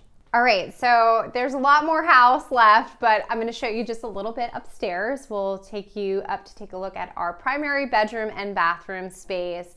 It's something that we have almost finished decorating, so I'm excited to show you guys. Okay, so right before I take you into the primary bedroom, I want to talk to you a little bit about my hallway. And one of my favorite things that I have is this painting from my Uncle Dante, which my parents have tons of his art in their house, and this was one of the pieces they gave me, and I just love it. And I love kind of like where it pulls in the lady in red with the red rug here, and it's just a really special piece that I'm super thankful that I have in my house. Okay, so here is our primary bedroom. It's half the original room, and then there has been an addition put on from the previous owners. And we basically up here did a couple things. We refinished the floors because they were in pretty bad shape. We had somebody come in and do that professionally. We replaced the original plaster ceilings because they were completely cracked and just had drywall put up. But we went for this really neutral. It was actually this blue color when we bought the house, and I just went for this neutral. Actually, this is also French canvas, my favorite new white color. And this is just a really soft feel. I kind of combined two styles in here. I feel like it's half like English cottage, but then it's also kind of, I call it Italian grandma style. And I love like just all of the like serene feels, but also some of like those vintage elements that really make it, feel very special. It's not too crowded. It's kind of a smaller space, just the bedroom. So we have a really simple bed. I did very simple bedding. And then I got this headboard off of Facebook Marketplace. Those two end tables are actually from my mom's cousin. She gave those to me. So those are a hand-me-down piece, and I love having pieces like that in my house. I think it just makes it feel extra special. And I believe they were her husband's grandmother. So really cool. I love the marble. I love how it just goes with our headboard. It almost feels like it was probably a set, and it wasn't. So this is the sitting room, which is off of our bedroom. And this was an addition that was done along with the sunroom that the previous owners did a couple decades ago. I love that they added this. I think it really expands the bedroom. It's actually not the biggest bedroom in the house until they did this. My daughter's bedroom, which I won't be showing today because it's not finished, but it is probably the prettiest room in the house. But this is such a great space, and I wanted to go really moody with it. So you'll see in a second, I did the sitting room really moody, and I did our bathroom really moody, and then kept the bedroom really bright. And this is just a beautiful, deep, dark brown tone. We had these original built-ins in here, and they were this like wood color, and I was kind of like, I don't feel like painting them. So you know what I'll do? I'll just make them hide, and I'll paint the whole room in this brown color, and you'll never see them. And I love like the way the light comes in with this moody tone. And this is just a great place that we like sit and hang out. And it's just a great additional space. We also have a lot of extra storage in here too, which is really, really great. I love this table. It was a hand-me-down piece, also another Uncle Dante's piece. And my mom gave it to me recently, and I was like, good, I need more furniture, I'll take it. And I love it. So another piece that I grew up with, it was always in my parents' house. And a couple things in here are not complete, but I love this rug. It brings in both texture and pattern in here. These were pillows that I had made. They were vintage tapestries, and I kind of like love that touch of equestrian feel. So I thought they fit in here really, really well, and I just thought those were really neat to be able to recycle a tapestry into a pillow. Some other things. So we do have a balcony off of here, which is great for in the summertime, but a couple other things is just like these shelves. I love, again, just displaying lots of vintage and all that kind of stuff. I love that it's moody, and so they just pop so nicely off of the moody backdrop. This was a great find. So I actually got this in a estate sale, and it was a really good price, and I loved it. I love that it came with the light too. And I didn't realize this, but it's Naples, Italy, and so my dad and my whole family are from Naples, and so I was like, oh my goodness, it's Naples, and I didn't even know when I bought it, so I think that's really cool. And I love kind of hanging it in front of this window too, so it kind of blocks out some of the light and gives it a little interest, because they're not my favorite windows. I probably would have picked a different style if I did this from scratch, but this is a great way to kind of like hide things that you don't exactly love. So I think when it comes to really making a home feel like yours and really come alive, I think it's just finding things that you truly love. It's something I'm always talking about in my own platform and my blog, is just really falling in love with the pieces that you add to your house. I think so many people feel like they need to fill their space with just something. I think that is just not tapping into yourself and your own taste. And so fall in love with everything that you put in your house. And that's kind of just what I've done. And I feel like my style changes a little bit over time, some trend influence and all of that. But I think that when you really decorate your house with pieces that you find that have a story to it, whether it's been handed down from family or it's just something that you just thought was super unique and you couldn't live without, I think those are the things that really elevate your space. And I'm always trying to find, like, I love a combination personally of like beautiful things and then also something quirky. Okay, and the other side of our bedroom is our primary bath. This was the original sitting room in this space. I think actually it was the original dressing room. And they had original built-ins on this side. Unfortunately, 2 weeks after we closed on the house last April, there was a leak from an upstairs bathroom, and a lot of it got destroyed. The entire original built-ins got destroyed. The part of the floors got destroyed. Thankful that we had insurance and we were able to fix things. But I was sad that we lost some of the original built-ins. And so when I designed this space, the bathroom's above us, and I thought, wow, like we can now make this a bathroom, because if we had to take all the ceilings out and all this stuff, and the plumbing was pretty easy to be able to address in here. And so I wanted this kind of to feel like an original built-in to just to replace what was here. And so we had a carpenter do all of this, and it's just so beautiful. I love the combination of both the wood with the porcelain backdrop of the shower. I wanted it to feel like a dressing room still. So like this was kind of hidden, and that all you would really see in the space is this floating tub when you're looking into the room. And then once you come in, then you have your sinks here, which we did. And it's just it's kind of hidden, but I also love that it almost kind of feels vintage in a sense. I keep calling the style in here updated Victorian. I feel like if we did Victorian today, this is kind of how it would feel. The moody wallpaper, I love these black tiles. They're just really stunning.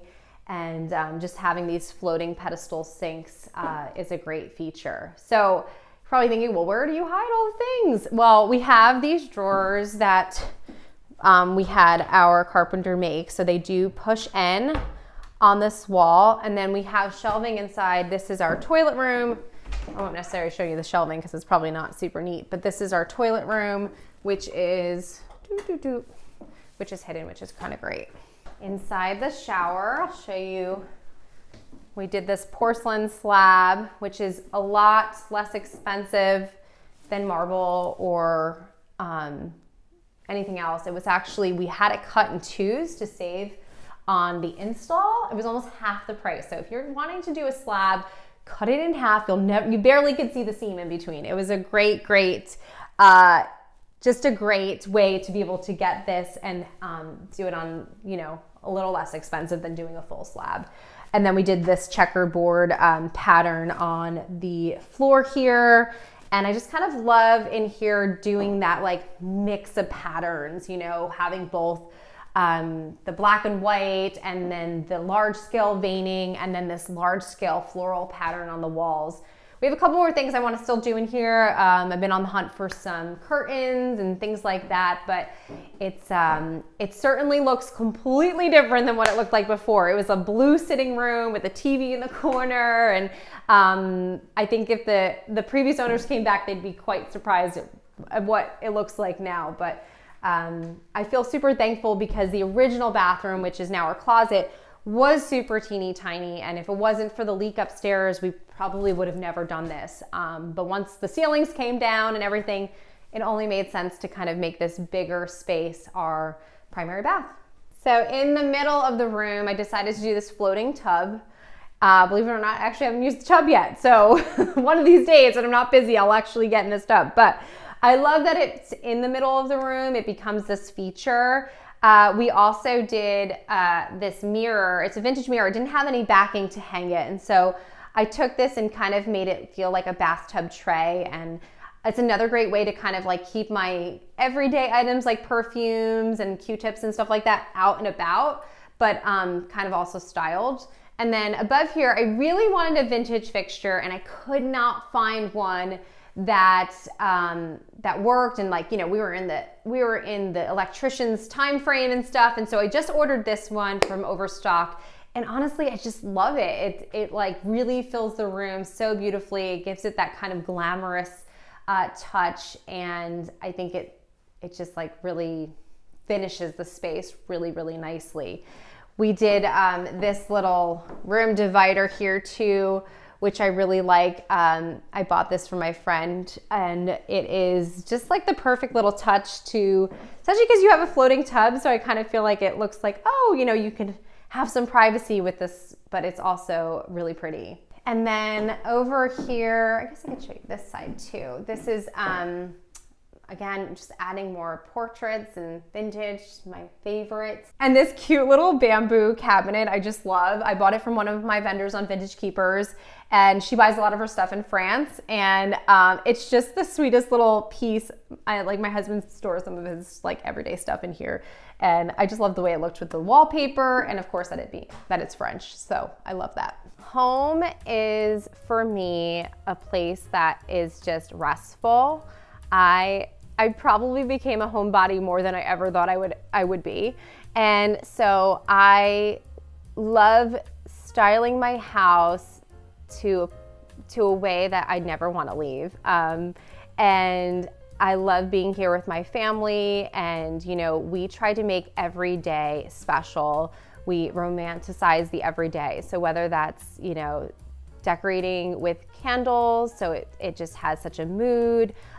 We love doing, you know, pick food and cheese boards, and putting music on, and just loving our home as a family. And so I think that home is just a place of rest and your sanctuary.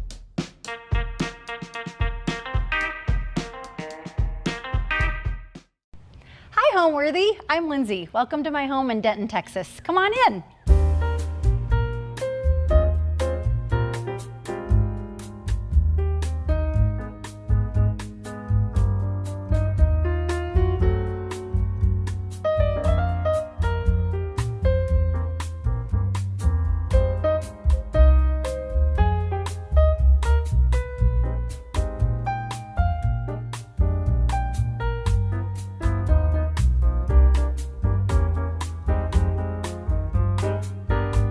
You're watching Homeworthy, where we believe every home has a story. Before today's episode, click the join button below to support all of the storytelling we do on this channel. Our growing community of members help to directly fund more videos so we can capture these extraordinary homes from around the world. So join today to receive early and exclusive access to new Homeworthy videos. Hi, my name is Lindsay Stewart, and I'm a content creator, and we're at my home in Denton, Texas. So we lived in New York City on the Upper East Side for 13 years before relocating to North Texas. And it was April of 2021, and we were just kind of looking for a change. And simultaneously, my son was applying for colleges, and he really liked the look and appeal of Baylor University in Waco. So I think it was me one morning, we were all sitting in the living room, and I said, you know, I guess we could all just go to Texas. So we did. My husband and I flew down here one weekend to tour 8 or 9 homes covering 200 miles in one day. Our poor realtor. This is the second one that we looked at, and later on that day we went back to our hotel. We were staying in Fort Worth, and we thought long and hard about this and decided to just go for it. In the morning we put in our offer, and by the time we landed back in New York City, it had been accepted. So it was go time. Time to change everything, uproot our family, and do something else. So when we first saw this house online, I was immediately drawn to the massive foyer and the curved staircase, the leaded glass windows. It was something like legit out of a fairy tale. I couldn't believe that someone had built this, and why were they leaving? Like, how could this possibly be our home? So the foyer truly, truly grabbed me at first. There was just something magical and enchanting about it. And as we looked through the real estate listings, it was just something of, I guess they say everything's bigger in Texas, but this was truly of a scale and magnitude that Lindsay brain could not understand. Like, this was Barbie dream house level. So I was obsessed with the scale. I was obsessed with the ceiling height, and the outdoor area would be perfect for entertaining. We love to entertain, we love to host. So I think that's what really grabbed me. Welcome to our foyer. This is my favorite spot in the house towards the end of the day. The sun that comes through these leaded glass windows just lights it up, and it's the most beautiful warm glow. I did put a bowl of disco balls here and my disco globe because the light hits it and just shines and sets off in here. This is a table that I have covered with my collection. It's kind of a vast collection now of coffee table books. Some of these I found on the street in a box discarded in New York City.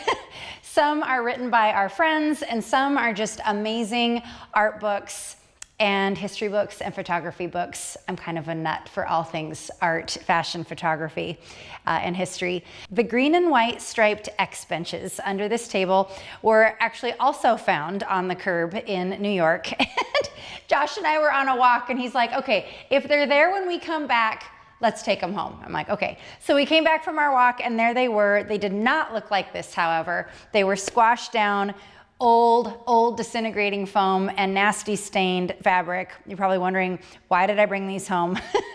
Because they were just so cool and charming, and they had an amazing nail head trim. So when we got here to North Texas, I bought the iconic green and white striped sunbrella fabric.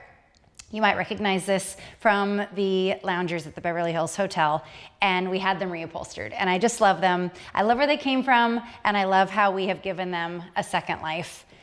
And these Savonarola chairs are from a barn. I found these on Facebook Marketplace, and I did not take a Facebook Marketplace buddy with me, and I probably should have, but I didn't end up dead in the gutter.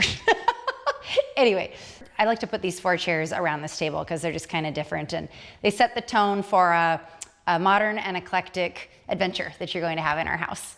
Shortly after we moved in, we knew we wanted to replace our front doors. These were beautiful before, but I just kind of fell in love with the heavy-duty, stark, modern, custom steel and glass doors. So we had a local Texas company custom build these for us, and I love their weight, and I love when they shut. It's like, we're good.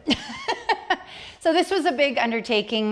This was like 12 or 14 weeks of waiting for these, but I love how just the door updated the whole facade of the home. It made it feel a lot more modern. And because I'm obsessed with making my home magical, I decided to line the stairway with these gigantic, oversized, battery-operated pillar candles. These are so much fun at night. They just look so pretty, and I guess during different seasons, I like to put pumpkins and, you know, Christmas trees, whatever calls for the season. But these are kind of always here. They're our mainstay. They twinkle and flicker, and they're just really pretty in the night, just lining my fairy tale staircase. I do have a lot of really alive and thriving plants in this room, which I'm kind of surprised, to be honest. I didn't used to have a green thumb. This room is really good for it, though. The afternoon and the evening light, these are fake, however. These I bought at a plant sale from my neighbor on the corner. The Monstera is happy and thriving and doing well here. I'm afraid to move anybody because they're doing so well in here, but I do love real plants. A lot of the plants in our house are real, some are faux, but these are all real, minus this. And I've peppered in some disco balls in this front room because the afternoon and evening light that comes through the leaded glass window already gets diffused because of the diamonds on the windows, but it hits these disco balls and it just lights this room up and it's so magical. And my sister actually gave this to me for my birthday, a disco globe. Of course she did, she finds the best gifts. And this snake plant is doing very well. He's getting very tall. But I put this right here by the front door. Actually, this column I got on Facebook Marketplace also for like 20 bucks. So I just love this, again, sort of juxtaposition, something very classic, seemingly historical with something more abstract and modern. I love the architectural elements and the details in this house. That was one of the other things that was so striking to us when we were looking at the listing photos. Everything from the molding going up the stairway to this little tunnel right here to the built-in shelves with the lighting to the arched doorways that go from the foyer into the dining room and then through this way into the living room. So my design approach and style, it is a little bit layered, it is a little bit odd and sometimes a little bit abstract. My dad always told me when I was growing up, don't be so obvious, you have to keep people guessing a little bit. So that's kind of the approach I've taken with this house.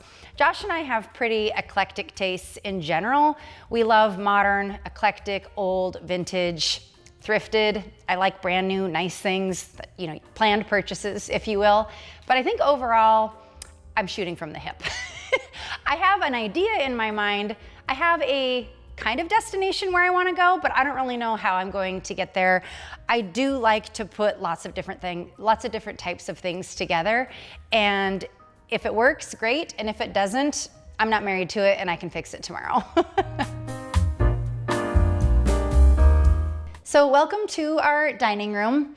We actually do eat in here. I know some people are always like, do you actually use your dining room? We eat in here quite a bit, actually. Two things in this dining room make my heart on fire. This gallery wall that we spent, I don't know, months trying to nail down and get it just perfectly. And also the seashell mirror that I made to my left. I thrifted the mirror at our thrift store and put together all of these shells. Some of those are from our trips, some were purchased to make this mirror.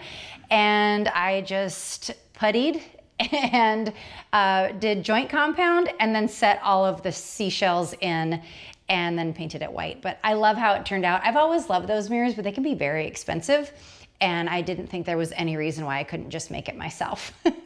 So I love that mirror. I love how it pops against the black paint.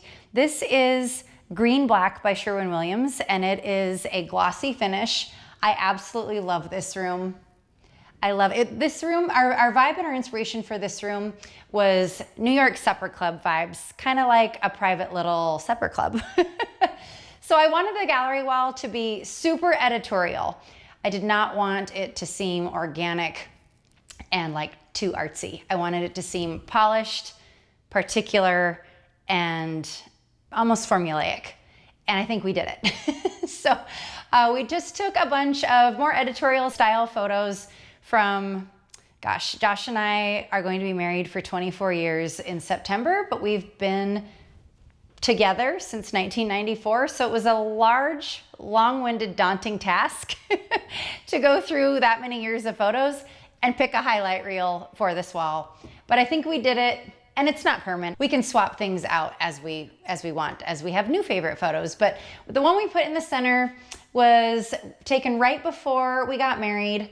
We were on the beach in Venice, California, and we intentionally put that one in the center. This was a selfie before selfies were selfies, by the way. And then as you move out, it's kind of our life. I don't want to say unfolding, but unfolding. So some of these are playgrounds when the kids were little, lots of travel photos. Only Josh can dance with a full martini all night long and not spill. That's our Josh. Some of these are taken by professional photographers, especially from Playa Mujeres. When we renewed our wedding vows in 2019, we did have a professional photographer. That's this one. and the little bit more like abstract photos of me with my curlers. This photo is everything. It's like total, like my boss guys right there marching to the ceremony. But some are from trips. You know, we love to travel. There's Max on a bench in Rome when he was little and reading outside of a library in Paris. And then we have travel photos of Exuma and Antigua and Norway and Amsterdam, Italy, California. We like to travel. So I tried to pick our highlight reel, and I love this one. We used to go watch the Nutcracker every year in Lincoln Center in New York. So that was that photo. And these lamps actually were my mom and dad's as a wedding gift when they got married. And I absolutely love them. I paired them with a new black silk drum shade, but I just love this like cool bamboo ceramic and just a few more disco because life's a party. So the green chairs flanking the sideboard, I, no joke, walked into my Goodwill on a Saturday morning and there they were. And I quick flipped them upside down because you can often tell on the construction of something if it's old and original or if it's like a redo. And I could tell they were heavy. There's no seams on the wood. I Google lensed them when I got home, and sets of these in multiples were going for $16,000, $18,000, $20,000 on Cherish. And these were $8 each. And I'm not going to reupholster them because green is our accent color, green and pink around here, and a little bit of yellow. And I just love them in here. I thought they really popped next to all the black and white photos and the black wall. And the fact that there were two just felt like it was meant to be. So we bought this dining set and 10 chairs. It's a huge dining set, and this sideboard from the original homeowner, the woman who built this house, because we were coming from a small New York apartment, and honestly, it was one less room for us to furnish if we just bought this from her and it was here. We could just, again, we like to sit at a table and eat, and then this way it was already here when we moved in. The cushions were a burgundy and like mustard paisley velvet, and I thought, okay, what can I do to make this a little more us without paying to reupholster 10 chairs, because I don't think that we'll have this long term. So what I did was painted the cushions pink. And it is a little scratchy. We can't take ourselves too seriously. I do like the color. We do eat in here for a lot of our meals, and it's just another conversation piece. We love to host. We host a lot. It's not just about holidays and big events. We just love to have people over for a meal. You know, in the spring and summer, we love to be al fresco and we love to be outside. But in the winter and when you just want to have a nice dinner, we are in this room a lot. And I have an extra leaf in it right now, but sometimes we pare it down a little bit. Sometimes we have it open all the way. Our family also plays a lot of board games. I do not, but my husband and my kids do. And a game can live on half of this table for days while they finish it, and we can still have dinner on the other side. It's a pretty big table. Now that I've shown you our dining room, I'm going to take you to the living room next. I decided to start sharing all of our adventures in homemaking, if you will, on social media when my friends saw the real estate listings of the house that we bought. And it's a really large space, and it was not our vibe necessarily at all. It wasn't really, I think people were kind of unsure where I was going with this, and so were we, to be perfectly honest. And I literally remember standing in the bedroom before we made all the changes with our real estate agent, who is now my friend, saying, okay, you know me, I'm pretty creative. I think I can imagine what we're doing here. I think I have a vision. Can I do this? And instead of just saying yes, we both just stood there, and she goes, I think so. So it was kind of a leap to imagine where this was going to go. The house looks nothing like it does now when we bought it. And so I think that's why I started, maybe other people are going to find this inspiring or encouraging. Maybe other people are going to discover or be reminded that a house in a listing photo, it doesn't have to be anything that you end up living in. Like, you not only put your stamp of your personal touch on something, you can literally change the entire thing and make it yours. So I wanted to inspire and encourage other people. I think I had maybe like 1,000 followers at the time. It was mostly just friends and family. And I really just took an honest approach to, listen, I don't really know what I'm doing, but I know what I like, and I think I have somewhat of an eye that I can pull this together, and maybe I should share it with someone else and they'll find it at least humorous and entertaining. Let's come hang out in the living room. So this room is sort of a constant state of evolution, always picking up treasures and things in our travels and in our adventures. The very popular lamp, the horse head, Instagram named him. His name is Gustav. Thanks to everyone on Instagram. That was a very scary near miss I found in a thrift shop in my town where I grew up in Centralia, Washington, and I embarrassingly, stupidly left him there and came all the way back to Texas and then had to get it here after the fact. But I love that. And this really cool postmodern sculptural ceramic has gold on one side and some golden cream on the other side. And that's actually from the same store. It's a store I love to visit. Every time I go to Centralia and I visit my mom and dad, I pop in to see my friend at the Shady Lady. This really cool vase, I think somebody must have made this in a pottery class. I found it at the thrift store. I'm always looking for things that are, you know, kind of weird, kind of abstract, maybe look homemade. Is it old? Did somebody's grandma make this? Anyway, I love that so much. The table that those three things are on was a Facebook Marketplace find, brought it out of a house in Dallas, and I absolutely love that. The bench beneath the lacquered table was also a Facebook Marketplace find, and the cool thing about that bench is there were two. I can't believe it. They even come with lumbar pillows on the side. I've moved them for the point of putting this under that table, but I have two of those. The other one is in our bedroom. The sofas, I love these like leather channel set, kind of wide, low profile sofas. We love these. They look great in all seasons with all different kinds of pillows, and they're just really kind of structured, and I really wanted something like that in our living room. This is our formal living room, but we actually also like hang out in here. We have a lot of pillows on our sofas right now, and I'm just standing here realizing I guess I'm a pillow lady now. I never thought of myself as a pillow lady before, but here we are. And I actually did just do one of my first seasonal swaps for pillows ever, and it felt so good. I always have the black and white ones out here, but I have green ones and then these sweet little ones with these birds. I just thought that they were perfect for spring. So I have enough to put on both brown leather sofas, and this sort of the room mimics the other one, and it just feels a little bit bright and fresh. But listen to music, watch movies, have a drink. So it's very casual, but it can also feel a little more elevated when you're having people over just for conversation and to hang out. These chairs, these asymmetrical scalloped back chairs, I also dragged out of a barn. It sounds like I go to people's barns and drag things out, but I pay for them. But I had these reupholstered also. I love this fabric. This is from Top Fabric in LA. And it kind of has this like Egyptian, I don't know, like I love the shape of it. I love the color, like is it blue, is it green? And the fact that there were a pair.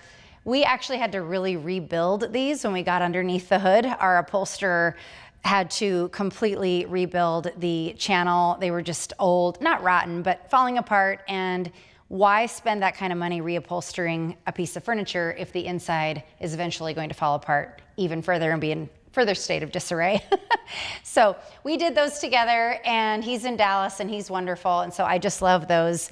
And then behind the asymmetrical scalloped back chairs are these monster mid-century modern pedestals that have some kind of cool wood grain on the top, kind of an inverse, outverse, like stacked feeling. You can't see the other one behind the chair, but these I also found online and didn't realize how heavy they were. I knew how big they were because I had the dimensions, but I didn't know how heavy they were.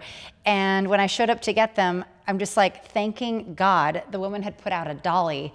And I literally told her Ring camera that the real show was out at the trunk of my car watching me hoist these in. It was kind of a nightmare, but I got them in there, and we just decided to flank these against this antique armoire to help fill what I call our monster wall. You're not gonna believe where this came from, you guys. This was in our garage. Yes, in our garage when we moved into this house. The seller tried to sell it, and the buyer, I guess, couldn't secure a big enough truck for it. So she asked at the 11th hour if we would mind if she would leave it in the garage, to which I was like, yeah, not a problem. But it is so huge, so monstrously sized. I'm actually a lady who keeps pillows in her armoire now. This still had the auction papers in it. She had it in her garage. She said it dressed up her garage. I can't blame her, but I think it dresses up the living room better. So I'm so grateful to have this piece. It's so beautiful. It's so massive. The scale, everything about it is grand and beautiful. And I love the antique dark wood next to all of these other cool modern treasures. Probably the piece that required the most planning for this house is this large marble coffee table. This weighs about 600 pounds and is the one piece outside of an armoire in the other room where Josh and I told the kids, it's a lot of pressure, but you need to be sure you're in a position one day that you can house this table because this is a family piece, not a throwaway piece. A piece that we were really excited about when we bought.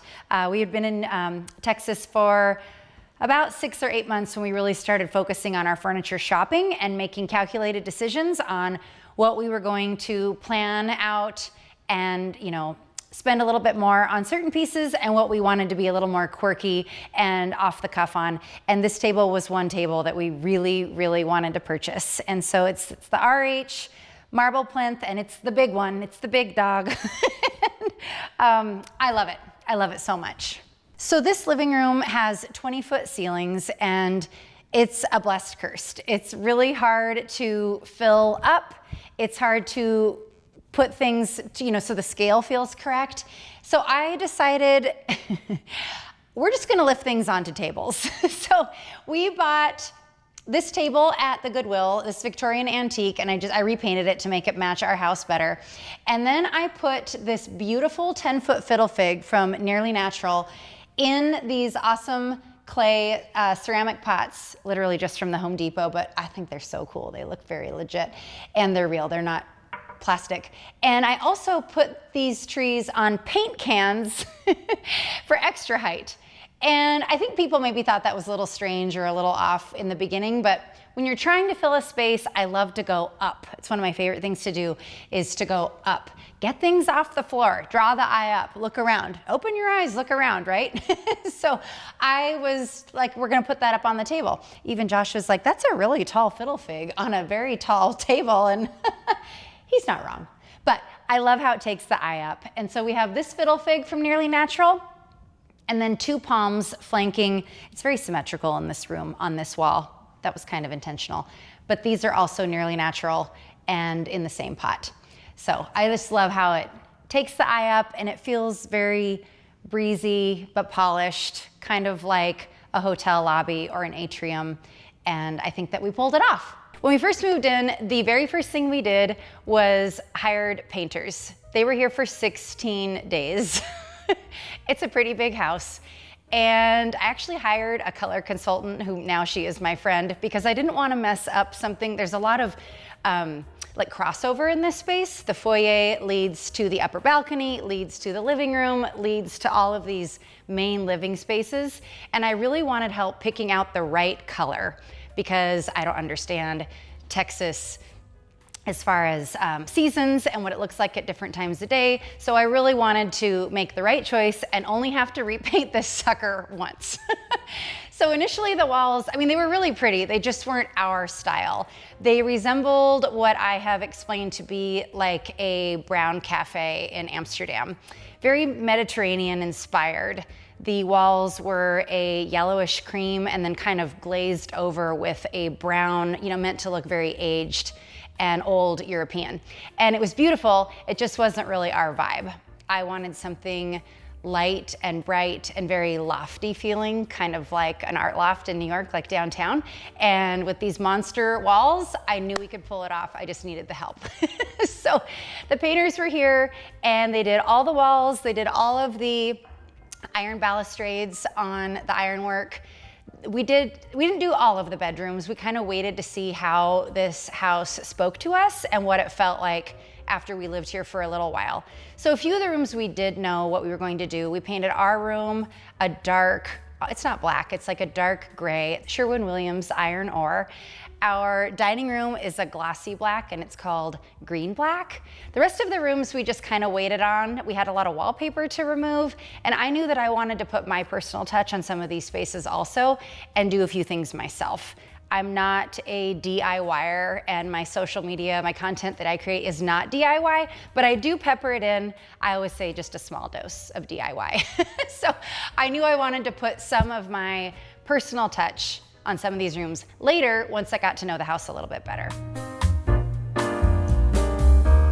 We took a long time on deciding what sort of window treatment we wanted to do on this wall of windows. I didn't want to cover up the windows. I didn't want to lose any of this amazing natural light that comes through these 2-story windows. And I found these shears. These are from Kurtara Curtain, and they did custom length for us because 20 feet tall. 20-foot tall ceilings.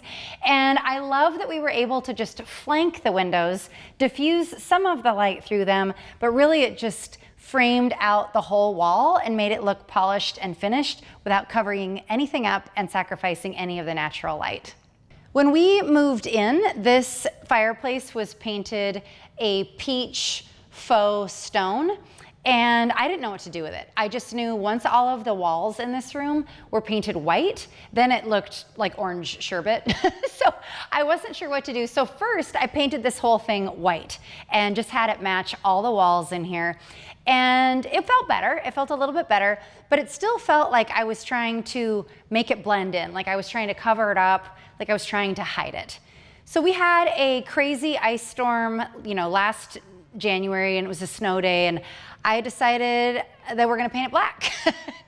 I know that's probably not where most people jump on a snow day, but I thought, I love black. We paint a lot of things black, but I felt like this fireplace with its ornate molding and sort of capitalizing on the French provincial attributes of the architectural style of this home, that I should make it seem more intentional and stand out and really just embrace the heck out of this thing.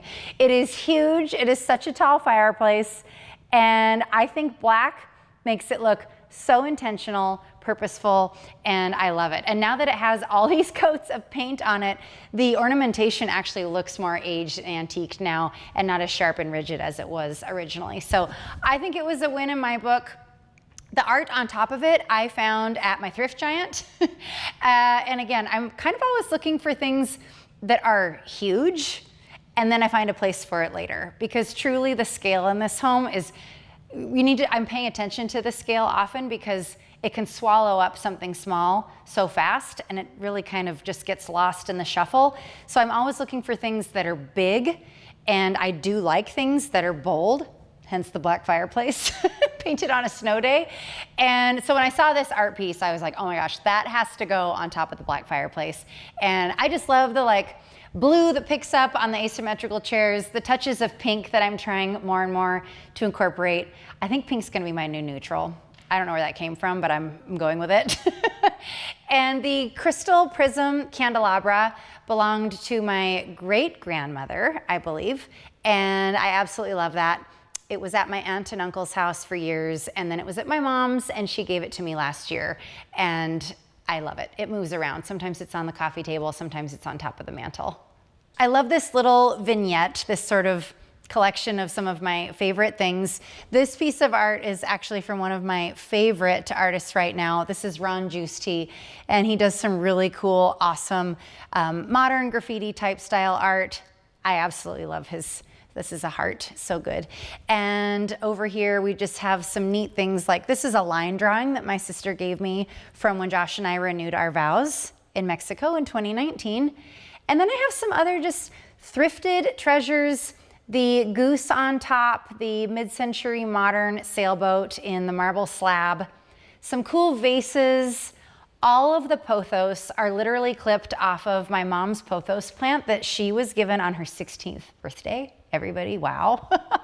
Isn't that cool? She has propagated it so many times. I always joke, Mom, I think it's time for you to make another visit because all your pothos need propagating again. They just become very long, like ponytails. Anyway, we love my mom's pothos. So I have those mixed in with these shelves. Sweet little succulent, and the band hat is only because I saw it at a thrift store and I thought it was really weird and cool. And I love moss, wherever I can put moss, so I have a little tray of moss balls here. And then we don't hang a lot of photos in our main living spaces. We do have our gallery wall in our dining room, but besides that, I don't like to put a bunch of photos up. I do have two very special ones that I just kind of have resting on the bottom shelf here. And that's from my mom and I in front of the World Trade Center in New York in 1999. And that was such an amazing time. I had been to New York once before this for a class trip, and I always wanted to live in New York. It was just going to happen.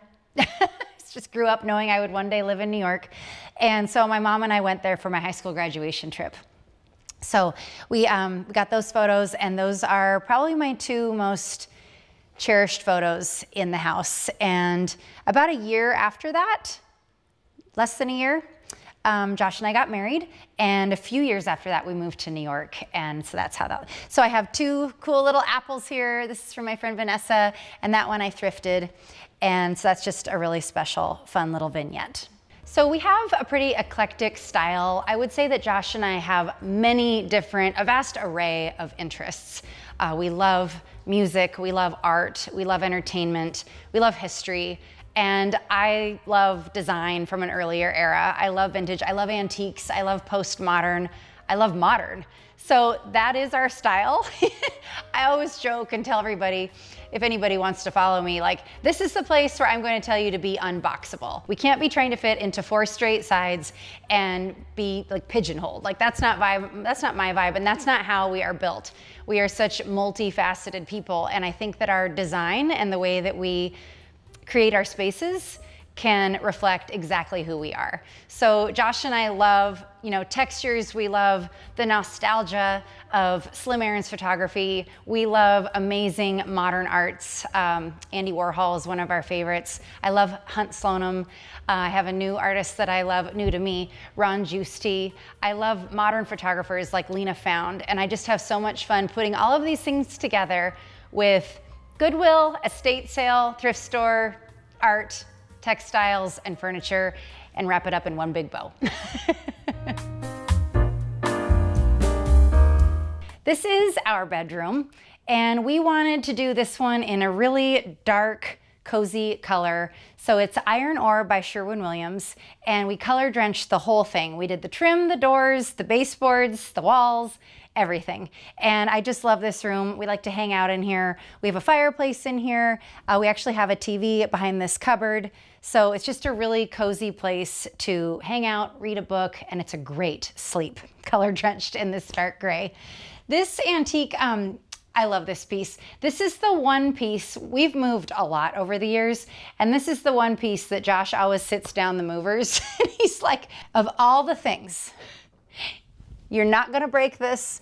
He literally carried this out of our 5th floor walk-up on 78th Street in New York on his back with one person because he didn't want the movers to take it down. And it's so special because he grew up with it, and it is an antique, and it was his mom and dad's. And it's one of those cool breakdown armoires where the bottom is a separate piece, has the drawer, and then this center part with the original beveled mirror, literally on hinges that we need to replace, and the top cornices. So it comes down, it breaks apart, and it is very special to us. Josh grew up in, he lived in a log cabin when he was in middle school through mid-high school. And this was always there, and his mom used to keep sweaters in it. So we have taken this with us through all of our travels. It's lived in Beverly Hills, Centralia, Washington, 3 apartments in New York City, and now here in North Texas. And we just love it. So that's always the one they have to be careful with when we move. Our bedroom set, we love this platform upholstered bed. And the nightstands are RH, and the lamps are actually thrifted from Facebook Marketplace. The guy was selling one, and so I bought it. And when I picked it up, I was like, this is amazing. And he's like, I have another one, but I'm just not quite ready to part with it. And I said, I know you don't know me, but I cannot be breaking up these lamp pairs. It just breaks my heart. So I gave him my number and I said, if you ever do want to part with it, let me know. Please give me first right of refusal. And it was about 2 weeks later and he said, okay, Lindsay, I think I'm ready to part with the other lamp. So that's how we ended up with the pair. And I love them. We had them in our guest room for a while. And we had some RH lamps down here, and I actually flipped them because I wanted the quirky, textural, awesome plaster 80s lamps in our room. So the guest room has the really fancy lamps. But I love this room, and I love this art. This is Alice Dalton Brown. Blues come in. It looks like a photo. It is a painting, and I am so obsessed with this. I used to walk Magnus to school on the Upper East Side every morning, and there was a gallery on 3rd Avenue, and it hung on the back wall of the gallery, and I used to just stand and look at that like waiting for the bus. Absolutely loved it. And you know, a few years later, here we are in Texas, and on Facebook Marketplace one day, and I don't know what made me click on it, someone had a listing for a piece of art, but they were just showing the back. They weren't showing the front. So I clicked on it and I swiped to the second photo and I literally gasped. It was like, you talk about postcards from your past self. It was the same piece of art that I used to stand outside of the gallery and look at while I was waiting for the bus in New York, and it found me here in North Texas. So it was a postcard from past Lindsay to present Lindsay, and I absolutely love it. So we hung it over our bed.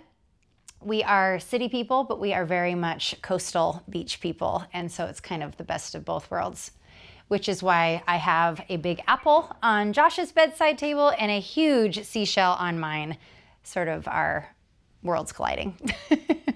This is the sister to the matching bench that's under the gray lacquered console table in the living room. And the seller had 2, and I love to buy things in multiples when I'm given the opportunity because it just gives me flexibility and freedom for the future.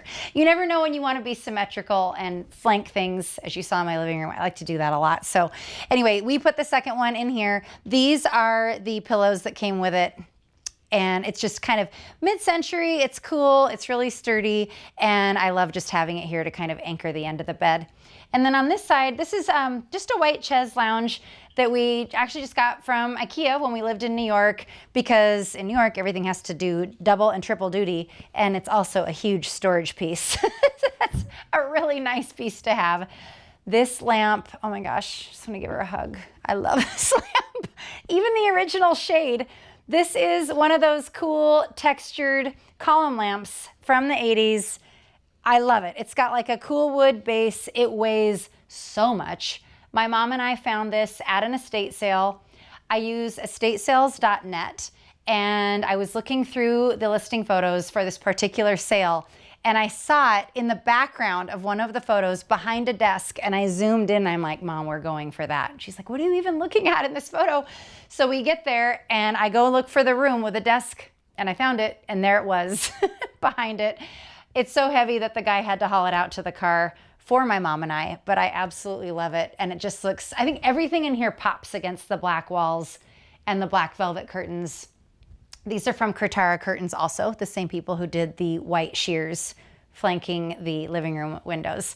But I love this room. At Christmas, we had a huge white flocked Christmas tree with tinsel, and it was just out of my retro dreams. So much fun. But I think it's a really good idea when we paint our rooms a really dark color to let your accessories and everything in front of those dark colors really have the opportunity and the moment to just spark and shine and pop against the dark colors of the walls.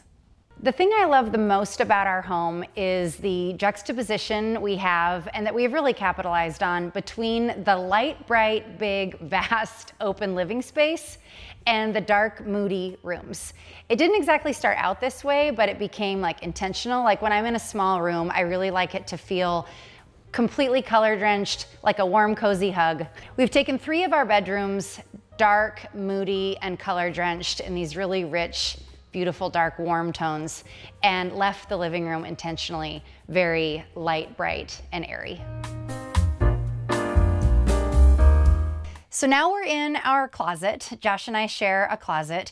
And when we were looking at the listing photos, well, part of the description said 2-story primary closet. I was like, what is this ad talking about?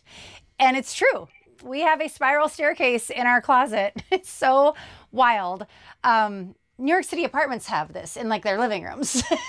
So it has been so much fun. You know, we didn't have a lot of space to hang clothes where we were before. We had a lot of seasonal bins that live under the bed and bed risers. So you have all that real estate under your bed to store your clothes. So it was really fun to get here in this house and spread out. I can see everything that's in front of us. I have a lot of vintage clothes. I have a lot of vintage coats, and I love clothes. Old and new, but mostly old. And so this is kind of a fun a room to get dressed in. There's a shoe cabinet behind this mirror. And just for fun, I put my very first Vogue magazine from March of 1994. I just realized this thing is 30 years old. Oh, the old days. Anyway, I put that right here with my press for champagne button for when I'm getting ready. So we don't have enough clothes to put the rest upstairs. So the upstairs portion of this closet so far, I mean, is that a task? Am I being challenged? Upstairs is my wrapping paper collection. I love wrapping paper, ski clothes, and overflow of Christmas ornaments. So really we don't have that many clothes that we have clothes upstairs, but the option is there, the space is there, the availability is there, there's racks up there. We have these wardrobe lift systems that are really cool, and they're upstairs too, but I wish I could take credit for this, but I can't. This is all the woman who designed this home and lived here before we bought it, but these are really cool, just, you know, little wardrobe lift systems. Again, I mean, maybe she had the same idea I did as plants on tables in the living room. Just taking things up so you don't waste space, but it's good. I got some sweaters and some dresses, all my jackets, and then Josh has adjustable wardrobe racks on his side, and then I have more behind you, and that's where I'm hanging my coats. I've always loved fashion, and I love like the history of fashion. I love fashion writing. I love it all, but I never in a million years thought that I would have a closet of this size. I don't know if anybody knows to think and dream about a 2-story closet, but here we are. But, you know, I subscribed to Vogue magazine for years growing up. I mean, 1994, oh my gosh, not until that long ago. I do love clothes. I love reading about clothes, but we just didn't have the space before. I grew up with a walk-in closet, but it was nothing like this, and it was mostly to store all of my Barbie dolls. So right off of our bedroom is our lanai and our backyard area. We recently completely redid the backyard. We had a monstrous overhaul of flagstone removal and flagstone cutting and turf install. That was a really exciting process to do. But the backyard now is way more functional, way more aesthetically pleasing, and we're just so excited. It feels very like garden-like, it feels enchanting. It reminds us of pools surrounded by lawn that you see in the Hamptons or in like a French countryside. So we're really thrilled with how it all worked out. And we used a local company called Turf Rocks, and they molded and sculpted the existing flagstone that we did keep to make even channels between all of the stone, and then they laid down turf. The area all around the pool, we went with a turf-only design, and we just couldn't be happier with how it all turned out. They even did countersunk umbrella holes where we have dropped in these beautiful yellow umbrellas from California Umbrella. And it gives such a nice shade. It's such a great place to hang out. We have 4 new chaise loungers from Highwood Home, USA, and they're made in the US and they're so gorgeous. I love them. And we have new striped cabana pillows from Hackner Home, and also green and white striped chaise lounger cushions from the company store. And you'll notice when we take a walk around the pool, they're the same green and white stripe that you saw on the X benches that we reupholstered, that we brought from New York City Curb Find. And they are the same cushions that are at the Beverly Hills Hotel. When we first saw the backyard photos for this listing, I immediately had ideas on how far we could take the design. The bones were amazing. I just knew that we could make it a little bit cozier and more functioning for our 4 seasons loving family. We are always outside. The coolest thing is this fireplace. It can be gas or wood burning, and I just love it. It has a chimney at the top and everything. In the spring, it's extra dreamy because this tree comes into full bloom and just makes this little haven, little sanctuary of shade. I just put some boxwoods on either side of it and have these grapevine lanterns that I just kind of have sitting on the brick wall. The entire fence line has been planted with beautiful evergreens from Garden Goods Direct, and we love those. We planted those ourselves, actually, all 15 of them. It was a big experience. And other than that, we've planted pink geraniums, lots of white and crazy tunias from Callaway's. That's our local nursery here in Denton, Texas. And just, pulling from flowers that I grew up with that make me feel, cozy, and think of all the things that my mom used to plant. And then the green, of course, will help to cover the fence line and make that a little more of a privacy wall as they start to fill in. We host a lot of parties. Magnus is on a soccer team. We've become very close with the families on the soccer team. So we've actually hosted team-wide soccer party, pool parties, barbecues. 2 of our friends turned 50 this year in December, so we had a huge party in the backyard for their birthday. Caterer, bartender, DJ, all back here in the backyard. It was so wonderful. For our family, we'll eat al fresco, we'll dine al fresco, we're floating in the pool, we're swimming in the pool, or we're laying out here now that we have loungers and umbrellas. We'll be here reading, having a drink, listening to music. Josh will turn the whole house audio to the backyard and we can hear the music out here, and it is so much fun. I think, in the peak of summer, we're out here all day on the weekends when we're not doing our yard work, which is actually quite often. So we're doing our yard work and then we're outside hanging out in the backyard. But it is so idyllic and it feels like a hotel. Recently, just sort of the icing on the cake with these last finishing touches that have come in. Just really proud of the space that we've been able to pull off. It took a long time and it took a vision, but it's exactly what I thought it's actually better than I thought that it would be. I think what I love the most is there's 3 fire pits back here, so at night it's also equally charming, if not more so. So I love that. There is an upper terrace that looks out over the whole area, and we have 2 chaise loungers up there, so it's kind of a nice little spot to take in a bird's eye view. The lanai is really great. You can't ask me one favorite thing. There's so many wonderful things that I love about this backyard. But I think the biggest thing is I feel like we've made our own little resort spot and we don't have to check out. And one thing I forgot to mention, our newest addition to the backyard, I just picked up these business and pleasure cocktail tables. They're al fresco. I love them. They're so cool. They're a powdered white iron. The umbrella hole, it's just so charming. I love the retro Slim Aarons vibes.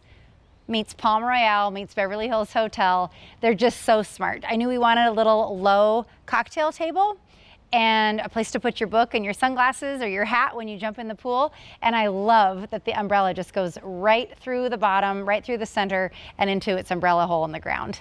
Home to me means a soft landing pad for everyone who comes through our doors, for our family and anyone else that we're lucky enough to have come over to spend their time with us.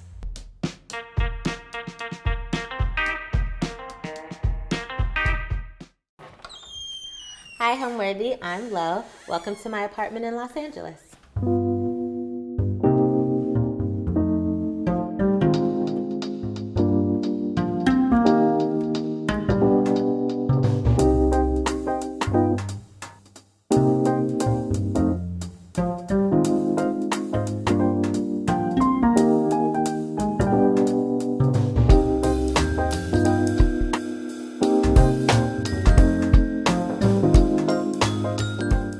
You're watching Homeworthy, where we believe every home has a story. Before today's episode, click the join button below to support all of the storytelling we do on this channel. Our growing community of members help to directly fund more videos so we can capture these extraordinary homes from around the world. So join today to receive early and exclusive access to new Homeworthy videos. Hi, I'm Lo Sadler. I'm an editor and a content creator, and we're in my home in Los Angeles, California. I've lived in this apartment for almost 5 years now. I found it on Craigslist actually. I got very lucky. I was leaving an apartment that was horrible. I didn't even end up finishing my lease there. I found this on Craigslist. I ended up qualifying for the apartment maybe a week later, and I immediately started packing my stuff, moved in, and I had unpacked like a week later, I think. When I first came and saw this apartment, I fell in love with the windows. They were really the focal point of the room, and even though the room was a weird yellow brown color, I knew that I could add some paint, or a lot of paint actually. I even painted the windows, but the original character and the details in here were just my favorite thing. They really drew me to the whole apartment. So this is a 1-bedroom, 1-bath. I'm not 100% sure about the square footage, but it's pretty spacious, I think, for a typical 1-bedroom in LA. I've got a really long hallway, a vintage bathroom that has all of the old tile, but it's pretty large for one person and a cat. Welcome to my living room. It's small but mighty, I like to think. And there are a lot of objects in here, a lot of found objects, I think is what the people call them. A few things have like some cool stories, but I've got kind of an eclectic gallery wall. Actually, I think my favorite piece on the gallery wall is this sort of mirror mosaic thing. I actually got that in Morocco, and I didn't have any space in my suitcase, so I just had to like carry that around with me on multiple flights. But I think it was worth it. I think it looks very cool and nice. One of the focal points in my apartment, I think, is the gallery wall. I've had it up for a while, but I'm constantly like rearranging the art, bringing in new pieces, bringing in pieces that I've had for a long time. Another thing I like to do with gallery walls is like make them a little dynamic if I can. Like I don't really love to have things that are all the same shape or all the same orientation. I love putting as much stuff as I can in there. I got these legs actually from my boyfriend's dad. He saw them, and I think he knew that I would love them because I love creepy figurines and busts and old crumbly things. But if I got these from a vintage store, I know they would have cost like hundreds of dollars probably, but they were free 99, so I just threw some beads in there, and I kind of think it's cute. I also love small lights and candles. Like that's my thing. I very rarely turn on like big lights in my apartment, but I have this lamp. It's from, I think, DCW Editions is how you say their name, but it's like a touch to start, and I feel like that's really cool. I also have candles burning. Right now I've got bergamot and shisho candle burning. It's from PF Candle Co. I love them.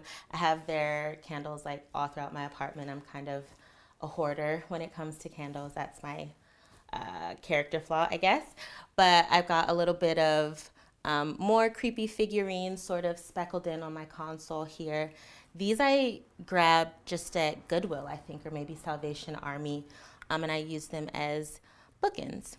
This apartment, when I moved in, it only had one electrical light source, and I switched out their fixture and added a new one, but because it would get dark in here at nighttime, I was like, how can I get some more renter-friendly-ish lighting? So I ended up hanging these two sconces. They're from CB2 actually, and they're real marble, so they're very heavy, actually right before you guys got here, one fell off the wall. It literally fell off the wall, and I almost had a breakdown, but we were able to get it back up before you came in.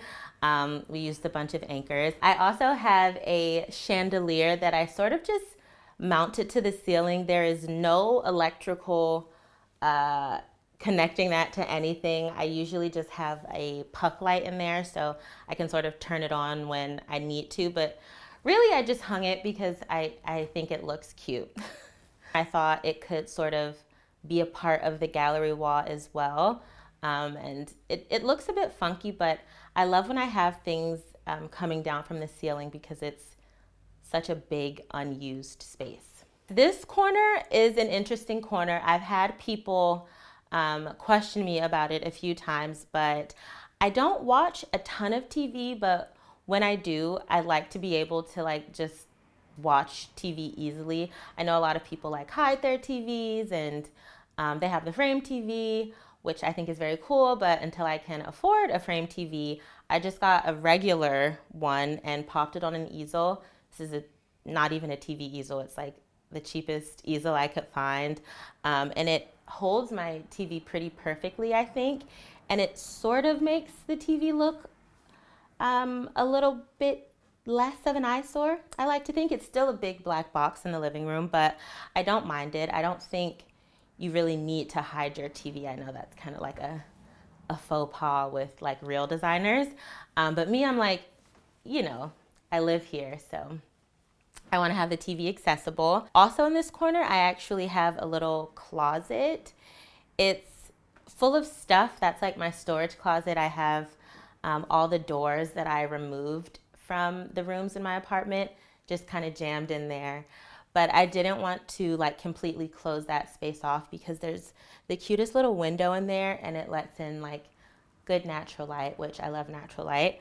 But I just threw a beaded curtain up and sort of catty cornered the TV so like hopefully no one will notice all this stuff. I believe that hat is from maybe Senegal or the Congo, but it's basically a hat. I thought that could be another fun way to sort of zhuzh up the TV, like add another little pop of color. I like that it looks very handmade. It is handmade, and I love sort of bringing in things that are a little more organic in addition to all the sort of like hard lines and structure, things like that. My living room is also kind of like the crash pad hangout spot for everyone. This couch has seen better days. There have been a lot of spills, a lot of vicious cat attacks if you kind of look closely, which maybe don't look closely, but you can see where my cat sort of like took a lot of his frustration and anger out. But I do love the shape of this couch. I saved up for a long time to get it because I thought that it was a little bit cooler than the traditional square sectionals. So I really wanted to make sure it was comfortable as well. This one's pretty deep. The cushions are pretty cushiony. So when people come over, like they go to sleep on here, which maybe means my parties aren't that fun, but it's nice. We also have this half pink wall. It was not my intention to have a half pink wall and a half greenish gray wall, but I painted the wall pink probably 2.5 years ago now, and I really loved it. I added this chair rail wall trim in the middle, and it looked really cool, but it always felt a little unfinished to me. So I thought, what else can I do? What else can I do? And I decided to put the chair rail around the entire apartment and paint that. I had always intended to paint the pink white again. I thought it just made more sense and it would look a lot more open and airy. But I kind of fell in love with how the pink looks, at least for now. We also have these shelves that I put up. I put these up literally probably 2-3 weeks ago. I had always wanted to do something in this corner. It had been empty. I just had like, I think 1 or 2 pieces of art hanging with the that wall sconce there. But I had a bunch of decor that I wasn't using. Most of this decor is thrifted, even though that vase there, that urn, that's actually from Amazon, which I still can't believe I got that on Amazon. But I love how this corner feels a lot cozier now, a lot more lived in. It also has my that's my statue guy. I nicknamed him Loki. So I don't drive, which is I think that's kind of a unheard of thing in LA, but I've never driven. I'm from the East Coast originally. So when I want to get something or pick up like a piece of furniture on Facebook Marketplace, I have to get creative when it comes to getting the items. So that statue was actually in Inglewood, or maybe really, really south LA. I knew I wanted it. I knew that I did not want to pay for someone to pick it up for me. I didn't want to bug my friends to give me a ride. So I took my little push cart, that the grandmas have when they go and do their laundry. I took my push cart on the bus. I took 2 buses and walked a mile to get that statue. And it is very heavy. And this little old lady was selling it. So she couldn't help me lift it, pick it up, nothing. But I put it in my cart. I took it back on my 2 buses home, carried it up 2 flights of stairs. And I'm never getting rid of that now. Unless someone breaks it, which hopefully that never happens. I'm stuck with him for life. That's just one of my many statues in here, actually. I've got little figurines and busts everywhere. This one is actually not thrifted. I think it looks kind of vintage, but it's from a Black-owned business that's based here in LA, Effortless Composition. I love the owner, Brittany. She's so sweet, and she curates and finds the coolest stuff. This is from her. I have some other stuff from her and Effortless Composition as well. One thing that I really love about my living room is having little things that my family have given me in here, especially since my family is so far away. It's nice to sort of look around and see reminders of them. I have actually down there on the floor a picture of this is where I keep some of my spare linen and tablecloths and things like that, but that is a picture of my grandmother on my mom's side. I never got the chance to meet her, but I love the photo. I think it looks so cool, and it's nice knowing that, she's kind of watching over me occasionally. I usually keep it on the floor, partially because it's hard to hang things sometimes. I just get a little bit lazy, but I thought it added a little something to this sort of console area. These are just from Target. I think a lot of people have the exact same little console table media center thing. So I just thought putting some art on the floor would make it look a little new, a little fresh. I really do love lamps. I don't know if it's because they are functional or if it's because they're pretty, or maybe it's a little mix of both, but wherever there's a spare corner or an empty surface, I'm can we fit a lamp in there? This is a lantern actually behind my couch. That is an outdoor lantern. It's from Mackenzie Childs. I had my eye on that for a long time, and I was I need that. I don't have any outdoor space, but I knew I wanted it. So I just keep a candle in there. And occasionally I'll have it lit and I'll switch out the scents, but I really like that. It doesn't add much light, but I feel it's a fun little thing to look at. I got this lamp from an Instagram reseller, actually.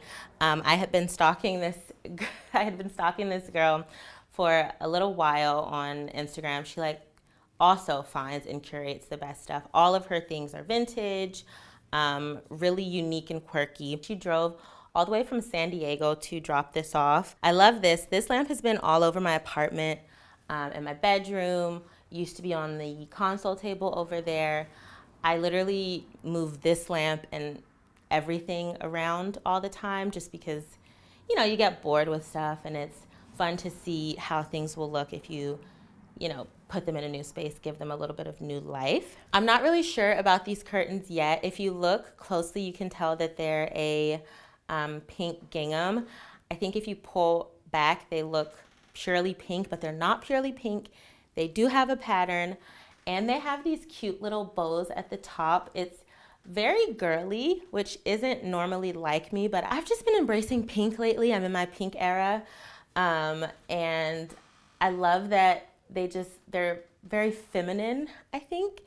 I don't know if I'll keep them. I may go back to just a nice white, off-white linen, but for now, I kind of think they're fun. I think they're really cute for summer. Funny story about these curtains, I actually got them from the kids section. Sometimes I feel like the adult decor is like a little boring, it lacks color. So whenever I want something like fun and different, I literally shop the kids section at like every decor store, Pottery Barn, Crate and Barrel. If there's a kids section, I'm in there. That's where these are from. And then I have this bench. It's sort of a leftover from my boho days. I used to really like boho decor, rattan, everything. I don't so much love that now, but I couldn't get rid of this bench. I got it for a really good price actually, and now when people come over, it gives me like a little bit of extra seating, and when I'm here alone, I can pop some of my favorite books on top. And I'm actually maybe one of the only people I know who reads my coffee table books, or at least I look through them all. So I have a few that I really love. This is a photography book. It's called Black is Beautiful, and a lot of the images in here are just really pretty. I think it's nice for people to flip through them when they come over if they want. And yeah, I've got actually Kelly Wearstler's interior design book. I love her. Everything she does is like so good. So my boyfriend actually got me that as a birthday gift one year. And then he took me to Kelly Wearstler's hotel that she designed in Santa Monica. So it was a really good birthday that year. I started sharing my apartment on the internet pretty much when I moved in here. I had really loved decor and thrifting and vintage everything even before I moved in. Probably since college, I would like go thrifting and find weird bird cages and bring them back to my dorm. But I really feel like I got the chance to explore a bit more with this apartment. It was the first apartment that I like really fell in love with the bones. This apartment has crown molding that's original, original wood floors. I feel like I really got lucky here, so it was easy to start really decorating how I wanted. And I think that I had just been following so many people that I look up to, so many designers on social media for years now, and I was like, you know what, like maybe I can do it. So my personal style, that's a tricky question. I think I'm still sort of in flux deciding what the word is for my apartment. I definitely love things with a little bit of Parisian flair. I like old things. So I'd say maybe I've got a little bit of eclectic Parisian, just maximalist core going on in here. And anything with like patterns, I really love that. I really love adding texture. I love layers. Because I just love stuff so much, I'm always trying to figure out how can I get more of it in my apartment without making my apartment look like a hoarder's den kind of thing. But I recently just got patterned curtains. They're gingham and pink, which is a little bit much, but I thought it would work possibly. I love a good floral print. I love stripes. I love plaid.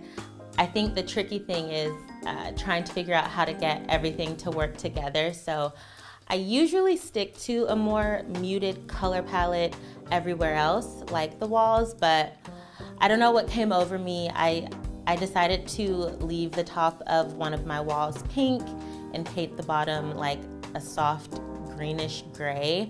I don't know how long it'll stay like that, but right now I like it. Now we're in another corner of my living room. There is more color as well. We've got, it's hard to pick up on camera, but the door is actually light blue. The color is called light blue actually, from Farrell and Ball, I think. I decided I wanted to paint the door on a whim. So I first painted it white probably 4 years ago. Recently, I just was like, I need more brightness in here, more color, and I didn't realize that the black was sort of making this whole corner of the living room feel a little bit darker. So I painted this light blue. This color, which you may not be able to tell, it's slightly different. This color is Cromartie from Farrow and Ball, and it's a little bit green, a little bit gray. I think it depends on how the light hits it. I like how much more open everything feels in here. We have this sort of faux entryway situation over here. This was another thing that I sort of put up the first week I moved in. Actually, I was like, I need to have some shelves, and I didn't know how to do floating shelves properly, so I just got brackets from Home Depot, spray painted them, spray painted the cheapest like wood board I could get from Home Depot as well. And I use this sort of as like the drop zone in my apartment. So I've got my keys here, my rings, a little hand sanitizer. But I also have a few pictures of my family here. They're really small. I don't have like too many photographs of real people in my place, but I do have these ones of my family. I've got my dad when he was really young. This is my grandfather and my dad and my uncle. They're very old, so it's like black and white vibes, just to give you a sense of the age. And then we've got a picture of me and one of my sisters and my mom. So I thought that was cute. And like when I'm like running out the door grabbing my keys, it's sort of nice to like look at them and then, you know, dip. There's just like a few random things. I've got another little bust here. This one is also from Effortless Composition. I really like this one. It gives me a little pop of color. I've got disco balls because you've got to have disco balls if you live in LA. This corner is actually a work in progress. It's still sort of coming together. I don't think the lamp is going to stay here, but this lamp was kind of the most epic.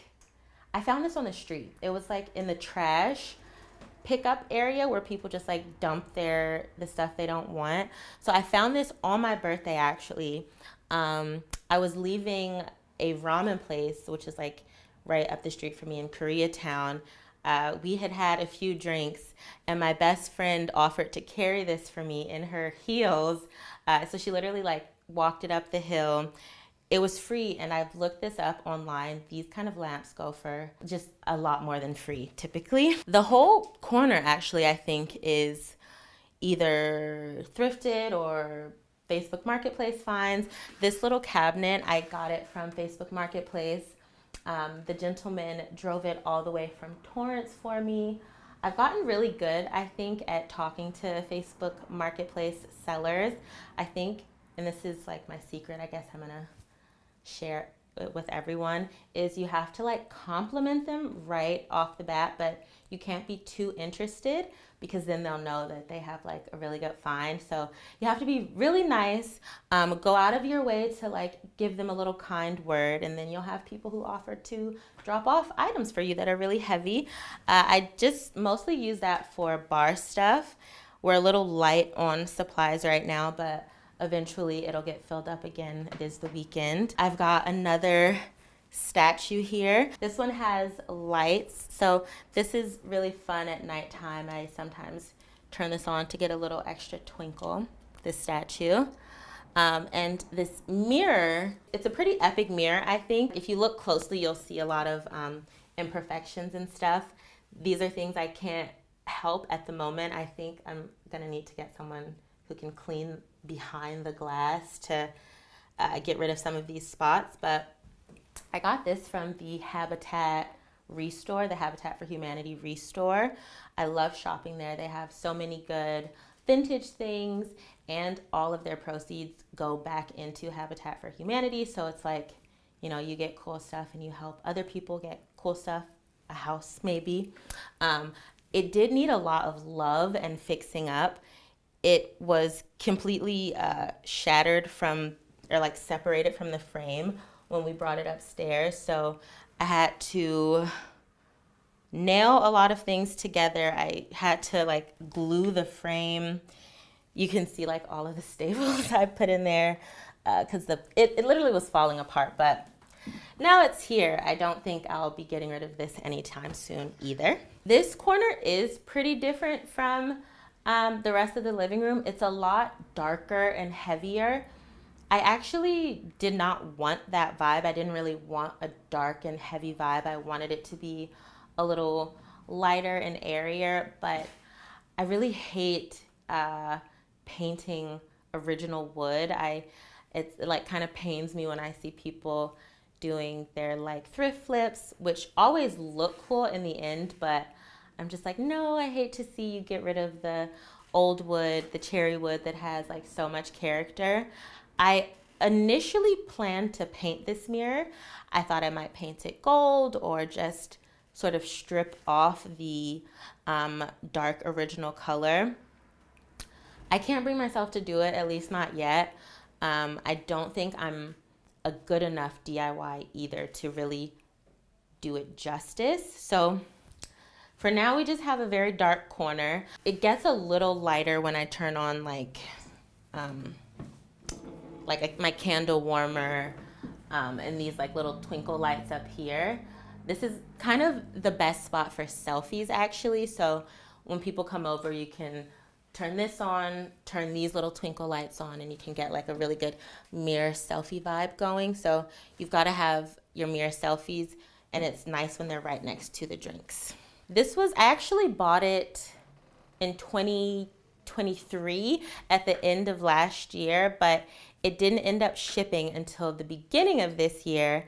I got it from Lulu in Georgia actually, and it did cost me a little bit, but I was like, I know it's gonna look so good in this corner. I actually had to downsize from my old dining table, which was a lot bigger, but this one I think just looks better, packs a bigger punch. But so I'll sometimes have like my friends sit here, but because the table's so small, we still overflow to the couch, overflow to like my comfy chair. Sometimes people just sit on the floor, which that does make me feel bad as a host, but what can you do? You know, let them ground, I guess. I think what I love most about my home, it's kind of like a two-part thing. You can't tell right now, but usually my apartment gets like the best light. The windows that sort of sold me on this building, this apartment, they're huge. They take up almost an entire wall of my apartment. So when the sun is out and we've got like some good weather here, it doesn't feel like we're in one of the busiest neighborhoods in LA. It feels like we're somewhere cozy, like tucked away. So I love that. I love the natural lighting we get. I also just, you know, this is like maybe a little less concrete, but I just love how it feels in here. Usually like my friends will come over and we'll just like have a drink or two, have snacks, vibe. And I love that people kind of get comfortable. It's not like we're not very precious about things in here. I think it's just like a good vibe spot. Let me take you into my kitchen now. This space, I actually have a love-hate relationship with the kitchen. It's pretty big considering the size of my apartment, but I am not the biggest cook. I can cook, I just choose not to. My boyfriend does most of the cooking in here actually when he's around.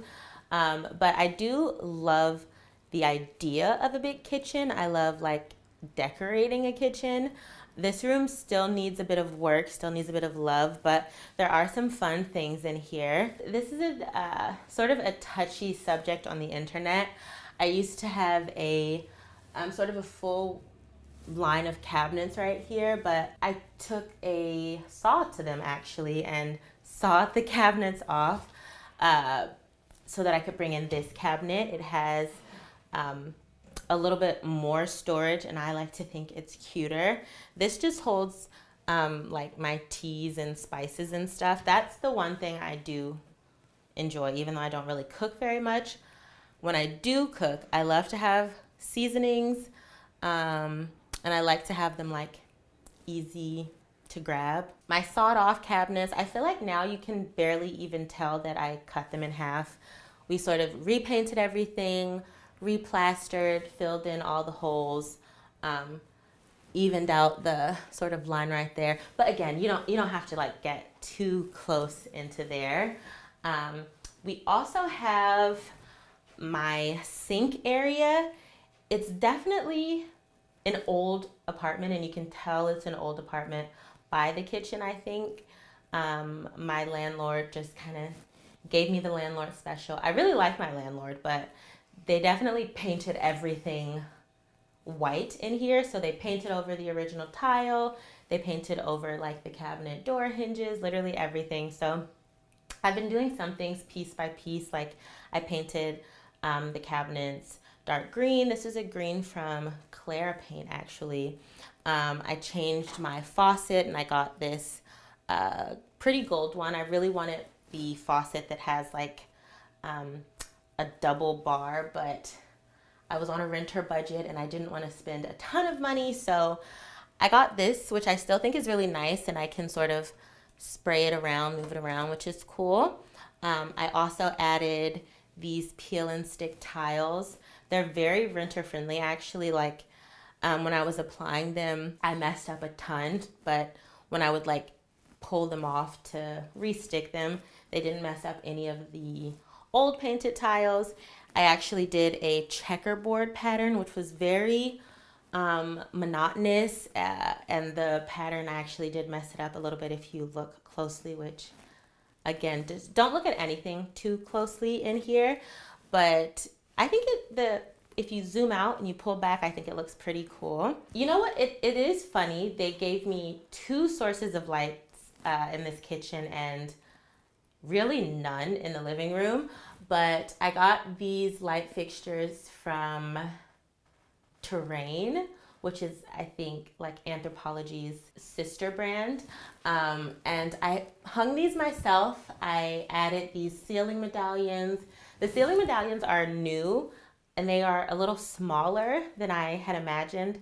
I think they are definitely a lesson in reading everything when you shop online. I thought they were going to be a lot bigger, but I just didn't read correctly, so they're quite tiny, but still cute, I like to think.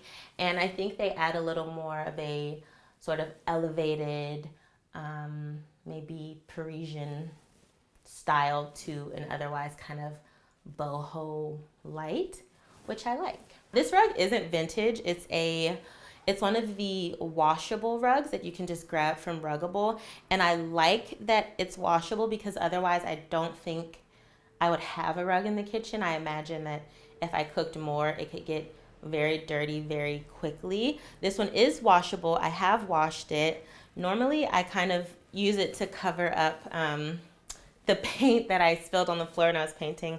My cat stepped in the paint and his little footprint is down there, which is cute, but I'm not sure how I'm gonna get that out when it's time for me to move. So my fridge, it's the closest I could get to a Smeg fridge, basically, without paying the Smeg fridge price. I just got this one and I sort of begged my landlord to let me bring this in and get rid of the old really tiny white refrigerator that was here originally. This doesn't fit a ton of food, but because I don't cook that much and because it's only me who lives here full time, it works for now anyway. If I move, I may end up leaving this fridge here, sort of upsizing, but for now I think it's good. I just have a few little pictures, some more family. These are my little cousins, Zora and Zay. I think they're so cute, so I just put them up there and they make me smile whenever I see them. And then we have my boring stove. It's not a cute stove, but to make it look a little more exciting, I just hung these little shelves here. They could definitely use a little more styling, but it's kind of practical. Those are sort of the glasses I grab the most when I have wine with friends. And then I added that little LED light right above so that when my boyfriend cooks, he has a light so he can actually see what he's doing. One built-in that I think is very cute. I haven't done anything really special with this. I think it will look cool with wallpaper maybe, but for now I just use it to hold some of my cuter glasses. I've got a lot of vintage cups in there, a lot of not vintage cups in there as well.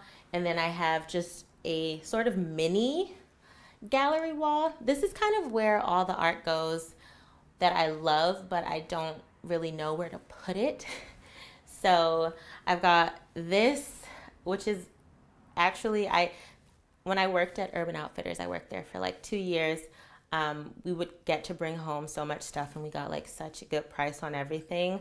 This really wasn't anything for sale, but I thought it was fun, and it's the only word art that I like, just because it says try me. And then I've got some more thrifted things, a little smoking cat up there, which is really fun. It reminds me of my cat. I always think of him as kind of like a surly man who may or may not smoke. Got another lady smoking, which is sensing a theme here. I don't smoke, actually. This was a Facebook Marketplace find that I got a little while back, probably like two years ago. When I do cook, this is sort of where I prep everything. So I'll like chop veggies and stuff here. I make my tea here usually. It's nice because I can sort of like stare out the window at all of my neighbors and see what they're getting into.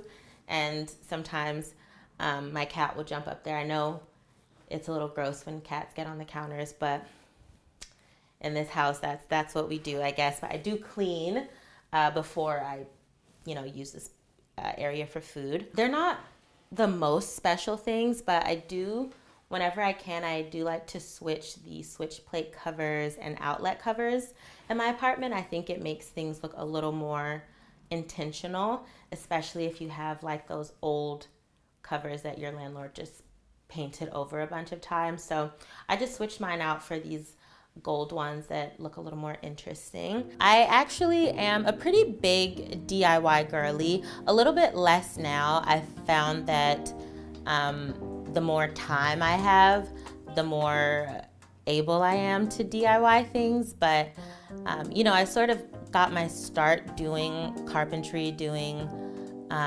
various projects. Like I built a really cool chair a couple years ago that was really fun.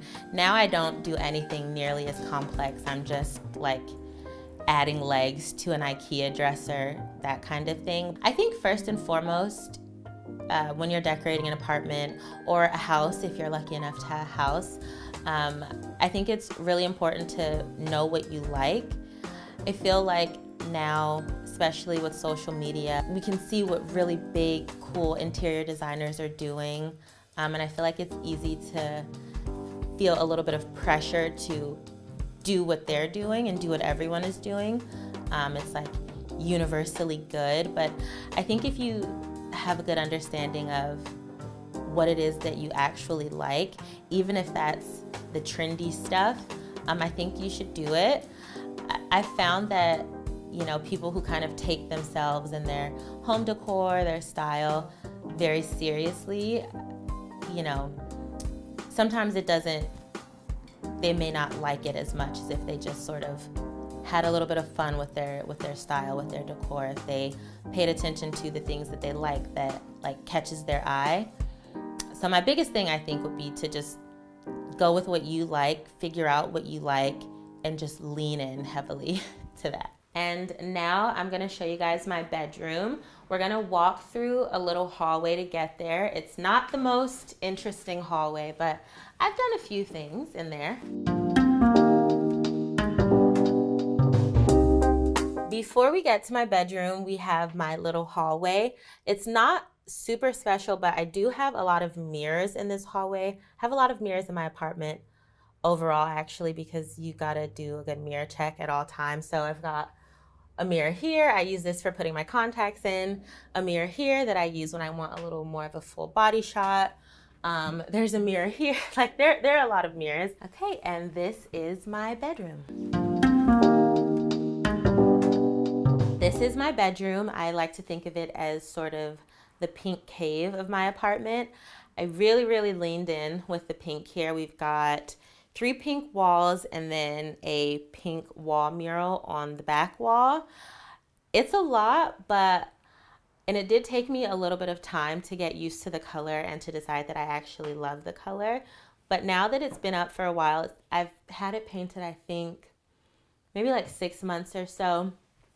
I really do love it now. I have another gallery wall in here. I love gallery walls and I love art, I guess. This is also sort of a new addition. I have some things that are vintage. A lot of these prints are actually new, but they look vintage, which I think is really cool. This is one of my favorite prints. It's just like a reproduction of a Josephine Baker painting, but I think it looks really cool. I don't really love traditional plants. I like clippings. I like flowers a lot, but you won't find too many actual potted plants in my apartment. I think just the mix of having to take care of them as well as having to deal with bugs, it's just not really my favorite thing. But I do love greenery, the look of it. So this actually is faux. You can probably tell it's faux, but I still think it looks nice. I've got some dried florals here. I think they just really sort of break up all of the pink actually. And then I do have some live clippings. Those don't require any dirt, so I'm okay with those. I consider them to be more like flowers than plants actually. My bed it's definitely haphazardly made. I was making it up when you guys got here. But the one thing I do like is to add pattern to my bed whenever I can. I know it's a little bit much for some people having stripes and florals and pink walls, but I kind of think it really adds to the cozy factor. Whenever I can, I go for linen bedding. So I love that linen bedding is getting more fun now. So this is striped and it's colored, but it still feels really good. This is from Pig Linen Bed. Actually, I love their linen. And then I have just this little fan. I got that fan back when I was still working at Urban Outfitters actually. So I've had this fan for maybe 5 or 6 years, something crazy like that. It's been in almost all of my LA apartments. I don't know that it technically works in here, but I like it a lot. So it's gonna stay there at least for the time being. I added some sconces on either side of my bed. I wanted to do something to get more lighting in here, and I thought that would be like a fun way to do it. So I just have these little hand hooks holding up the lights. This light has been the bane of my existence for so long because this apartment is so old. I think it's from like the 1920s or the 1930s. The electrical is it's very shady, to be honest. So I've had this light and the electricity go out at least 3 or 4 times. And every time the power goes out, the entire light fixture goes out as well. So I've had a boob light in here. I've had a really nice vintage chandelier. I've had no light actually for like a year and a half. Nothing at all was up there. This is my newest thing. I'm really hoping this one doesn't go out because I love it. It's from Mitzi actually, and we added the ceiling medallion just to make it look a little more finished. This side of my room it's sort of a hodgepodge of things that I like. So I've got like 3 different dressers in here. They're all very dark wood, but they kind of remind me of like Beauty and the Beast a little bit, this dresser especially. So this one was another Facebook Marketplace find. I could not pack this up on the bus, so we had to rent a U-Haul to get this one, but I do think it was worth it. It gives me like a ton more storage, and I just keep like a lot of my extra bedding in here. My cat is a hairless cat, so I keep all of his sweaters in here so that when it gets cold, he has a place where I can easily grab his clothes from. The curtains were another mini sort of DIY project. The walls in here are kind of funky. They're sloped, like they go into this cave-like shape. So I was trying to think of how I could get curtains up without having them be super short and low to the ground. So I thought, well, maybe I can hang them from the ceiling. I sort of made this somewhat janky little DIY rod with just chain and some C-hooks. I just screwed those into dowels from Home Depot and painted them black. And I kind of feel like it gives my room like more of a cottage kind of feel a little bit, so I like that. And then I have just my chair in here. Usually this chair is filled with clothes. It's not usually very cute or clean, but I got rid of all my dirty clothes so that I could show you what the actual chair in the corner looks like. So this is wallpaper, and it's the traditional wallpaper, but I really didn't want to put traditional wallpaper on the walls in here. I guess that's where I draw the line with renter-friendly upgrades. So I put this up sort of doing a little fun hack. I used basically double-sided tape to get this up here, so it's really removable. It comes down easily without messing up the paint. And I think you can't see a lot of the print because of this huge dresser here, but I still feel like it adds a little bit of something to the room. This huge bust right there, that was another gift from my boyfriend's dad. I don't know I'm not sure like who his clients are, but he's a contractor, so whenever they have cool stuff that they don't want and he doesn't want, he gives it to me. But I love that guy. He just sits on the floor right now because he's too heavy to go on any type of furniture without breaking it. I do have these like wooden beads. I really have no clue what they are, but I thought they looked really cool. And I think I got them for maybe like $39, which to me was kind of a good price for them. But I used to have them on my coffee table and it looked kind of beachy, a little too beachy. So I thought maybe I can hang them from something and they might look cool. Well, this dresser was another project that I did, and the internet had thoughts about it. A lot of people didn't love the color, which I don't love the color either now that my walls are pink, but you know, it does its job still. I basically just added legs and these dowels for handles. One day I think I'll stain the handles a different color. I may or may not paint this again, but for now, again, I do like it. I've got, of course, more Facebook Marketplace finds. This huge mirror, I do love it. I've never bolted it to the wall, but it's never moved, it's never fallen down, and it's great when I like do my makeup and stuff in the morning. I've just got like a little cabinet here where I keep all of my like scents and perfumes and things, so I really love that. I think what gives a home its soul, I think it definitely depends on the people that live in the home. I think that also is affected by what you bring in. I bring in a lot of stuff, a lot of vintage things, a lot of new things as well. But what I've been doing a lot more lately is just being a bit more intentional with the things that I get, the things that I find.